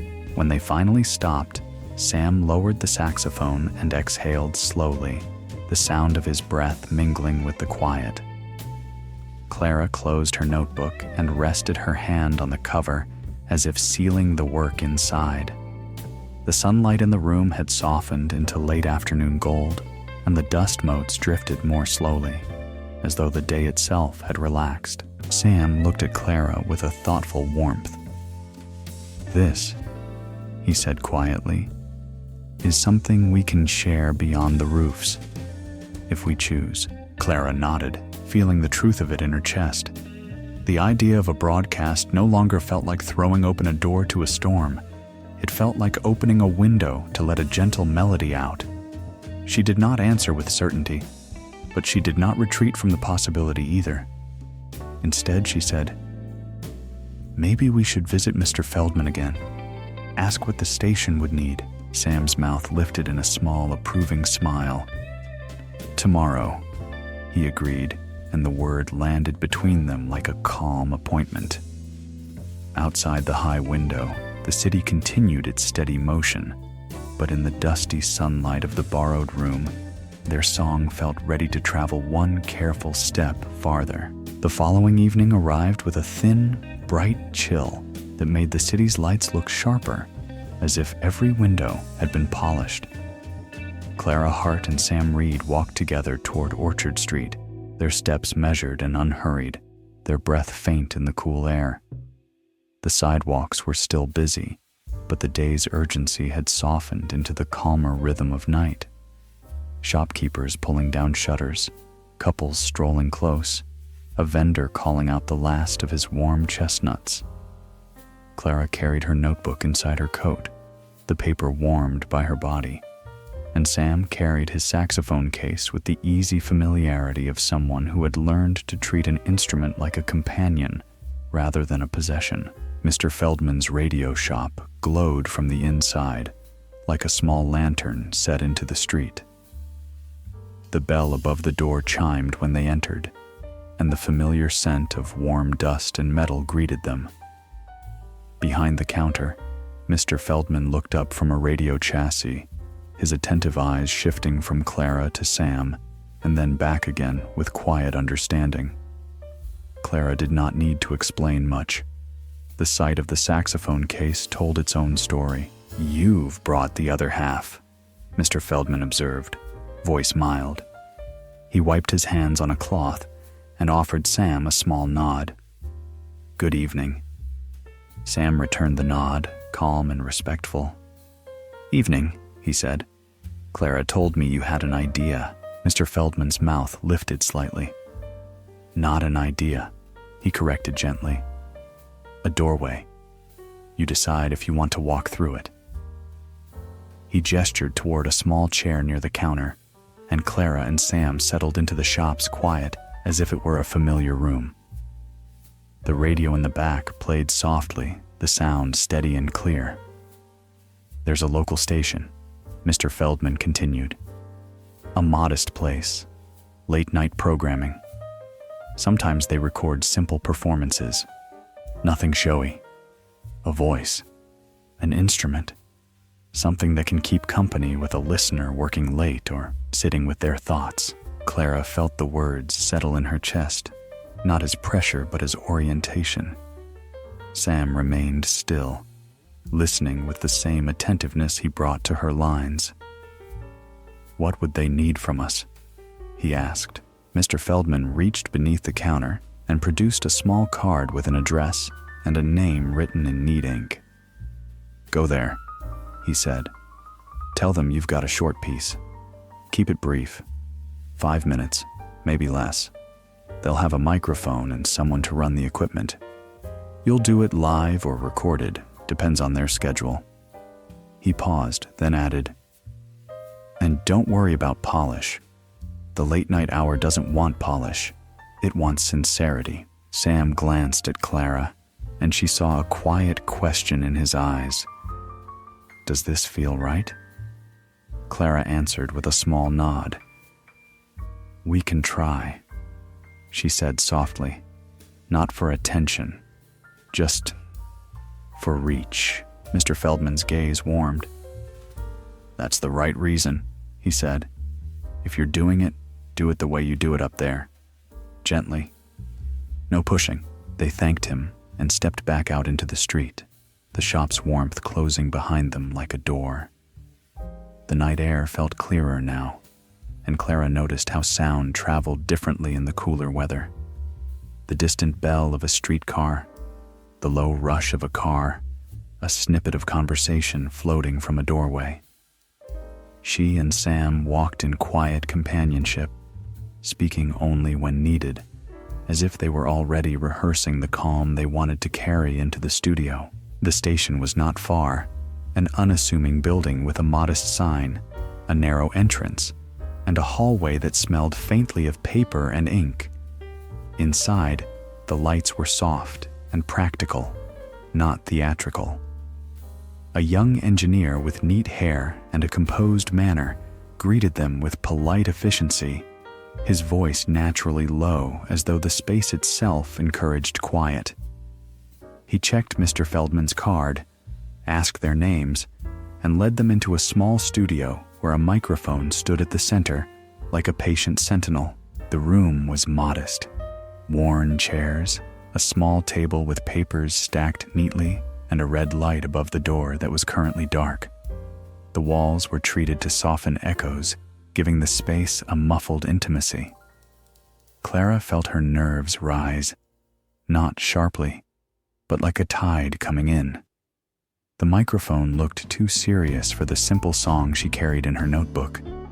She imagined invisible listeners on the other end of the broadcast, people she would never see, rooms she would never enter. And for a moment, she wished for the familiar lantern glow and the open sky. Sam must have sensed the shift. He set his case down and opened it with unhurried care, lifting out the saxophone and checking it quietly, as if the instrument were an anchor. "We don't have to be different here," he said, voice low enough that it felt private. "Same song, same intention." Clara exhaled slowly, letting his steadiness settle her. She opened her notebook, smoothing the page with her palm. The engineer spoke softly, explaining where to stand, when to begin, how the signal would work. His tone was practical, but not brusque. He treated them like people rather than performers, and that helped. When he finished, he moved behind a pane of glass into a small control room, where he adjusted dials with careful precision. Through the glass, he lifted a hand in a small gesture. "Ready?" Clara glanced at Sam. Sam gave a slight nod. Clara set her shoulders, not in an attempt to look brave, but to make space for the words she needed to offer. The red light above the door clicked on, and the room seemed to hold its breath, not in silence, but in attention. Sam began with the refrain, softly, letting it unfurl as it did on the rooftops, as if the studio walls were simply another kind of night air. The saxophone's tone was warm and restrained, and Clara felt the melody settle into the room like a familiar shawl. When her moment came, she read the first lines in a voice that was calm and clear, guided by the rhythm they had practiced in dusty sunlight. She did not rush. She let each phrase land with its own gentle certainty, leaving space where Sam's notes could breathe. The microphone captured everything: the small textures of sound, the steady pace of her words, the softness of Sam's breath behind the mouthpiece. Clara imagined the song traveling outward through wires and air, slipping into kitchens where someone wiped a counter late, into a quiet office where a night clerk kept company with paperwork, into a small apartment where a person sat alone with the day's weight. The thought did not make her grand, it made her careful. She spoke as if to a single listener, the way she had always wanted. Beside them, not above them. Sam played with the same restraint, letting silence do part of the work. The refrain returned, and Clara read the chorus they had shaped to be remembered in one breath. "Keep your name bright," the words said, simply and plainly, and Sam's melody held them like warm hands around a chipped cup. The song did not deny hardship. It did not offer miracles. It offered something quieter: companionship, dignity, a small, steady flame. When the final note faded, it did so gradually, melting into the studio's muffled hush. Clara did not move right away. Sam lowered the saxophone slowly, as if setting down something delicate. The engineer behind the glass watched them for a beat longer, then lifted his hand again, this time with a small nod of approval. The red light clicked off. Clara let out a breath she had not realized she was holding, and a faint, surprised laugh escaped her. Not from giddiness, but from relief at having done it without breaking the song's calm. Sam's expression softened, and he gave her a small smile that felt like the lantern glow made visible. "That was it," he said quietly. "Just like the roof." The engineer stepped back into the studio, still speaking in a low tone. "That was lovely," he said simply, as if the word carried no exaggeration. "We'll run it late tonight." He paused, then added, "People write in sometimes when something reaches them. Don't be surprised if you hear back." Clara's pulse warmed again, not with nerves now, but with a quiet wonder. She and Sam gathered their things, thanked the engineer, and stepped out into the hallway. The building's lights felt softer after the studio, and the city's night air outside seemed to greet them with familiar openness. As they walked back toward their neighborhood, the street lamps formed a gentle chain of light, and Clara felt as though she were carrying something invisible, but real. A small thread connecting rooftop lanterns to distant radios. When they reached the corner where their building stood, Sam paused, looking up at the roofs where the lanterns usually glowed. "Tomorrow night," he said, voice calm and certain. "Let's go back up there." "Same as always." Clara nodded, grateful for the steadiness of that promise. "Yes," she replied. "And maybe, if anyone heard it tonight, we'll find out in the quiet ways the city answers." The next day carried an unusual softness, not in the weather so much as in the way the hours seemed to make space for reflection. Clara Hart woke to the familiar sounds of the boarding house and found that the radio on her windowsill felt less like a household object and more like a small doorway. She turned it on with a careful hand and listened as voices moved through the dial. Morning announcements, a bit of music, the steady cadence of commerce and news. She did not know precisely when the station had aired their recording, only that the engineer had said it would be late. The thought that their melody had traveled through the night, slipping into rooms they would never see, made Clara's breath deepen slightly, as if she were listening for an answer from the city itself. In the kitchen, Mrs. Donnelly poured coffee and watched Clara over the rim of her cup. "You look like you're waiting for something," she said, not unkindly. Clara smiled, keeping her voice light. "Maybe I am," she admitted. She did not explain further. Some things still felt too tender for daylight conversation. She carried her coffee back upstairs and sat at her desk, notebook open but untouched. The pen felt heavy in her fingers, not because she lacked ideas, but because she was aware, quietly, steadily, of reach.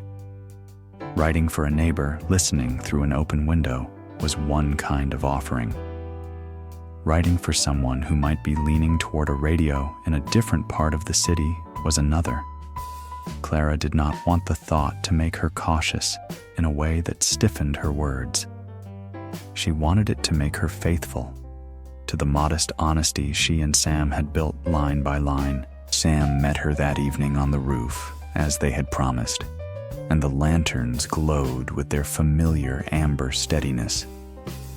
The air held a crisp edge, the kind that made the sky look deep and clean, and the city's lights scattered beneath them like a handful of bright seeds. They played and read as they always did, letting the refrain return like a calm tide, not speaking about the studio unless one of them needed to. The neighborhood listened in its quiet way, figures on rooftops, a curtain stirring, the soft presence of someone on a fire escape. If any of them had heard the broadcast, they did not say so. No one called out. The rooftop gathering remained what it had become, not an audience, but a shared stillness. Days passed with that same gentle rhythm. Clara wrote in the mornings and revised in the afternoons.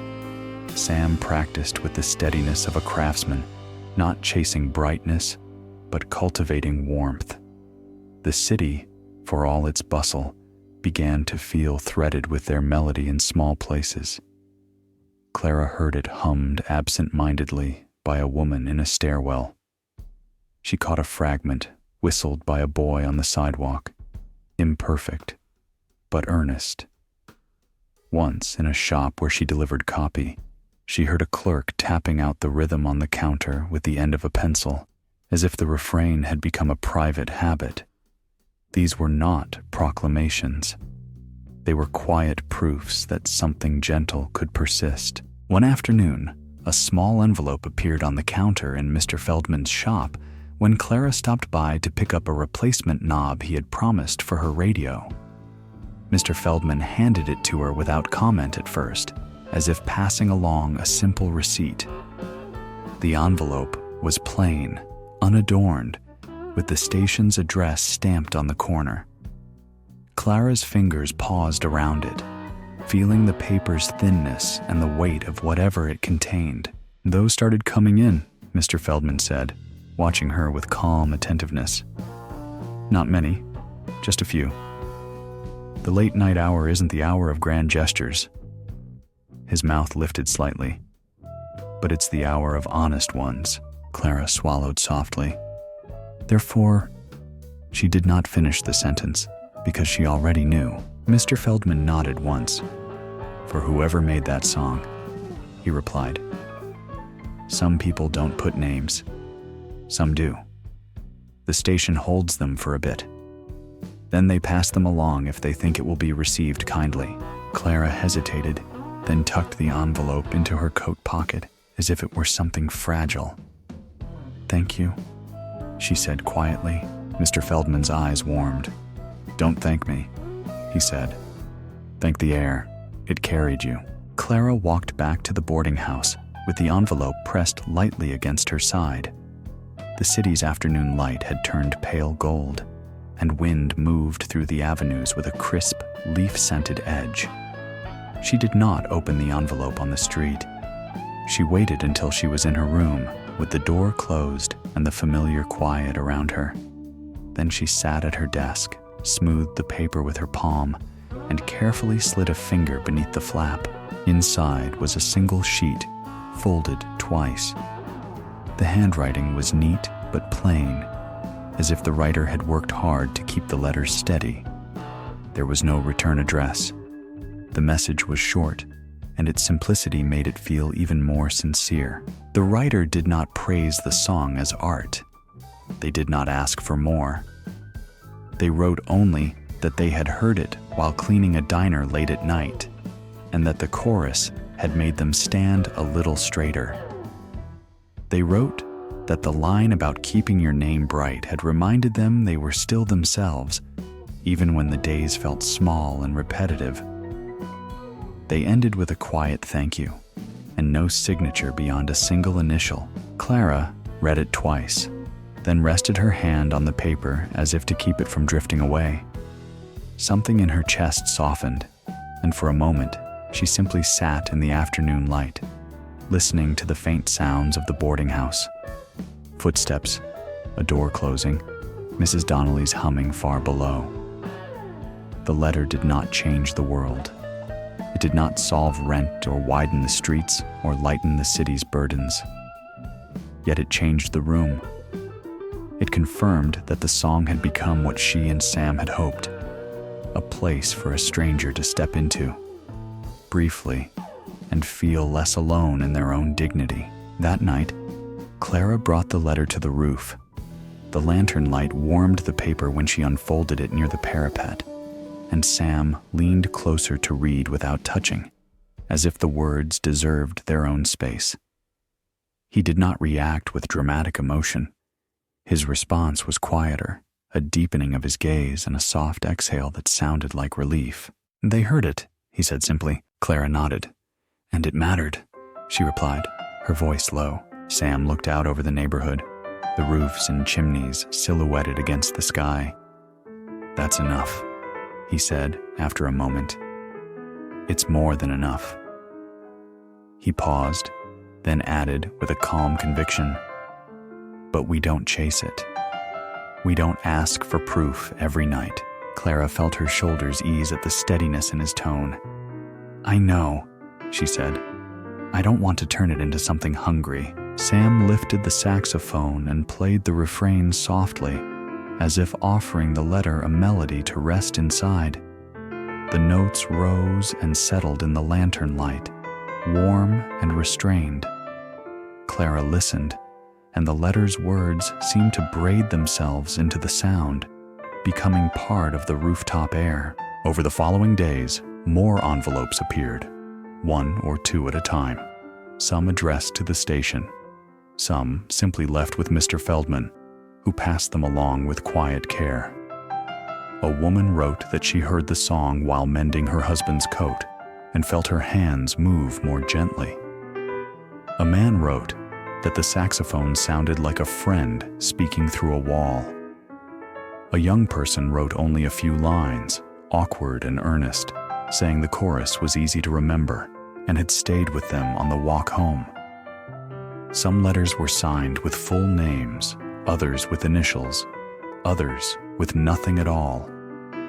The absence of names did not feel like secrecy. It felt like humility, gratitude offered without demanding to be known. Clara kept the letters in her notebook pocket, between pages of unfinished verses and revised lines. They became a quiet archive of the song's reach, not as trophies, but as reminders of why she wrote. Sam did not collect them in his own hands, but he listened when Clara read them aloud, and each time he heard one, his playing seemed to gain a deeper gentleness, as though he were honoring the invisible listeners with every careful note. One evening, after they finished playing on the roof and the neighborhood silhouettes began to drift away, Clara lingered near the lantern and looked at the stack of envelopes in her notebook. The city below hummed with its low, steady life, and the air carried the faint scent of roasting nuts from a distant street cart. Clara turned to Sam, her voice thoughtful. "We should write them back," she said, then paused, realizing the impossibility. Not a letter exactly, but something in the song, something that says we heard them too. Sam's expression softened with understanding. "A reply without demands," he said. "A new verse that makes room for them."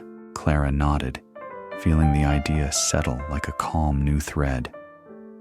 She closed her notebook gently, the letters safely inside, and looked out over the rooftops as if she could see the unseen rooms where the song had traveled. The lantern flame trembled slightly in the breeze but did not go out, and Clara felt a quiet certainty forming. Tomorrow, she would begin writing a verse that carried the listener's gratitude back to them, an answer woven into music, ready to be offered in the same humble way it had been received. The day Clara Hart began writing the reply verse, The light on her desk had the mild clarity of late autumn, pale and steady, falling through the window in a soft sheet. The boarding house sounded as it always did, cups clinking, footsteps in the hall, Mrs. Donnelly's humming rising and fading like a familiar tide. Yet Clara felt as though the rooms held a new kind of quietness. Not silence, but attention. The letters she had tucked into her notebook made a gentle weight against the pages, and when she opened the cover, the envelopes seemed to breathe out their modest gratitude, as if the paper itself remembered the hands that had written. Clara did not spread the letters across the desk like prizes. She arranged them with care, side by side, and read them again, letting each voice settle in her mind. A diner worker with tired shoulders, a seamstress with careful fingers, a clerk walking home beneath street lamps. Each had offered a few lines of thanks without demanding anything back. Clara understood now that her reply could not be directed to one person. It had to be the kind of answer that could be received by anyone who had listened, whether they had written or remained silent. She began with the simplest intention, to return the same companionship the song had offered. Her pencil moved slowly. She wrote about a listener's hands. Hands that washed dishes, hands that mended, hands that counted coins, hands that held a child's coat sleeve on a cold walk. She wrote about the quiet courage of being seen, even if only by a melody passing through the air. She trimmed every phrase that sounded like a lecture. She kept the lines close to the common hour, the hour when dignity was not performed, but practiced. When she reached the chorus, she let it remain unchanged. Keep your name bright. The chorus had become a small lamp for others, and Clara did not want to move it from its place. That evening, she climbed to the roof with her notebook pressed to her ribs and a lantern in her hand. The air was crisp, the sky deep and clean, and the city lights below looked like scattered embers, steady, unhurried. Across the alley, Sam Reed's lantern glowed as it always did, its amber circle a familiar invitation. Clara lit her own lantern and set it near the ledge, and the two warm pools of light faced each other like mirrors, shaping the space between roofs into a small, gentle corridor. Sam greeted her with a soft nod, saxophone already in hand. He had the calmness of someone who understood that music could be both offering and answer. "Did you write it?" he asked quietly, voice carried by the clear air. Clara lifted her notebook in a small gesture. "A first draft," she replied. "It's meant to be for them, for everyone who listened." Sam's gaze softened with understanding. "Then let's give it to the night," he said, as if the night were a trusted messenger. He played the refrain once, gently, letting it rise and settle like a familiar greeting. The neighborhood responded in its quiet way. A figure appeared near the seamstress's chimney. Another sat with a lunch pail against the water tower support. On a fire escape, two silhouettes leaned close together. Curtains stirred in open windows, and somewhere below, a radio's faint glow could be glimpsed through glass. No one announced themselves. The gathering came as naturally as breathing. Clara began to read the new verse. Her voice moved with practiced calm, shaped by the rhythm Sam offered beneath it. The words spoke of unseen companionship, of the way a listener's quiet effort mattered even when no one applauded it. She described the dignity in ordinary work, the steadiness of showing up, the strength in keeping one's name bright, not for the world's approval, but for one's own. As she read, she felt something subtle shift in the air, a softening that did not come from weather alone. It felt as though the letter's gratitude had become a kind of warmth, thin but persistent, moving outward through the alley and into the listening roofs. Sam answered each line with restraint, letting the saxophone breathe between phrases. He did not decorate the verse with unnecessary flourish. He held it the way a hand holds a candle in wind, careful, protective, steady. When Clara reached the chorus, the refrain returned with a quiet certainty. She did not sing. She spoke the chorus as she always had, and yet the neighborhood seemed to recognize it. Somewhere, faintly, a voice hummed along, not loud, not perfect, but present. Another listener joined a moment later, barely audible, as if the chorus were a thread and several hands had quietly decided to hold it. Clara's throat tightened with tenderness, but she kept her pacing steady. This was not a moment for grand emotion. It was a moment for dignity, for the kind of calm that let gratitude exist without spectacle. She finished the verse and let the last syllable settle into the night. Sam played a final gentle note that dissolved slowly into the city's hum, and for a few breaths, the rooftops held their shared stillness, like a cup held between two hands. When the gathering began to drift away, figures stepping back from chimneys, blankets folded, windows closing softly, Clara remained near her lantern, notebook closed against her palm. Sam leaned on his ledge across the alley, his posture relaxed, his saxophone resting at his side. The two lanterns faced each other, their light steady, and Clara felt that the song had become something beyond collaboration. It was now a small tradition, a nightly act of care that belonged to the neighborhood as much as to the two of them. "Clara," Sam called gently, as if he did not want to disturb the calm they had made. "We should name it." She lifted her gaze. "The song?" she asked, though she already understood. Sam nodded. "It deserves a name that feels like this hour," he said. "So it can be remembered, so it can be found again." Clara looked out at the skyline, at the roofs and water towers and the quiet geometry of chimneys, at the way the city's lights shimmered like a second set of stars. Her mind returned to the first night she had heard his saxophone, when the sound had seemed to place a gentle hand on the city's shoulder. She thought of the lantern glow, the open windows, the way the refrain had traveled without asking permission. The name came to her not as a clever invention, but as a simple recognition. "Jazz night on the rooftop," she said softly. Sam repeated it once, testing the sound of it in his mouth. "Jazz night on the rooftop," he echoed, and the phrase felt right, plain, warm, easy to hold. Clara's fingers tightened briefly around her notebook. Inside, above the new verse, she had written something else earlier that day, almost without thinking. A Vietnamese phrase she had learned from a friend years ago, a phrase that carried the same softness the night carried now. She had written it at the top of the page like a charm, a private emblem of gentleness surviving in hard seasons. She did not announce it to the roofs. She did not explain it. She simply let it live there, inked, quietly.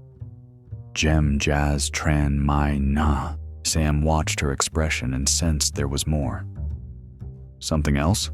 he asked, voice warm with curiosity. Clara smiled, small and private. "Just a note to myself," she replied. "A way of remembering." Sam did not press. He lifted the saxophone again and played the refrain once more, softly, not as a performance, but as a closing benediction for the night. The notes drifted outward, over the alley, past the listening windows, into the city's open air. Clara stood by her lantern and let the melody wrap around her words, feeling the night hold both music and meaning with patient care. When the last note faded, Clara extinguished her lantern with slow, careful fingers. The flame narrowed to a glowing thread and then disappeared, leaving the roof in starlight and city glow. She turned toward the rooftop door with her notebook held close, the Vietnamese title written at the top of the page like a quiet promise. Behind her, the city continued to hum, And somewhere below, through an open window, through a thin wall, through the small magic of carried sound, someone began to hum the refrain again, as if inviting the song to return tomorrow night, and every night it was needed.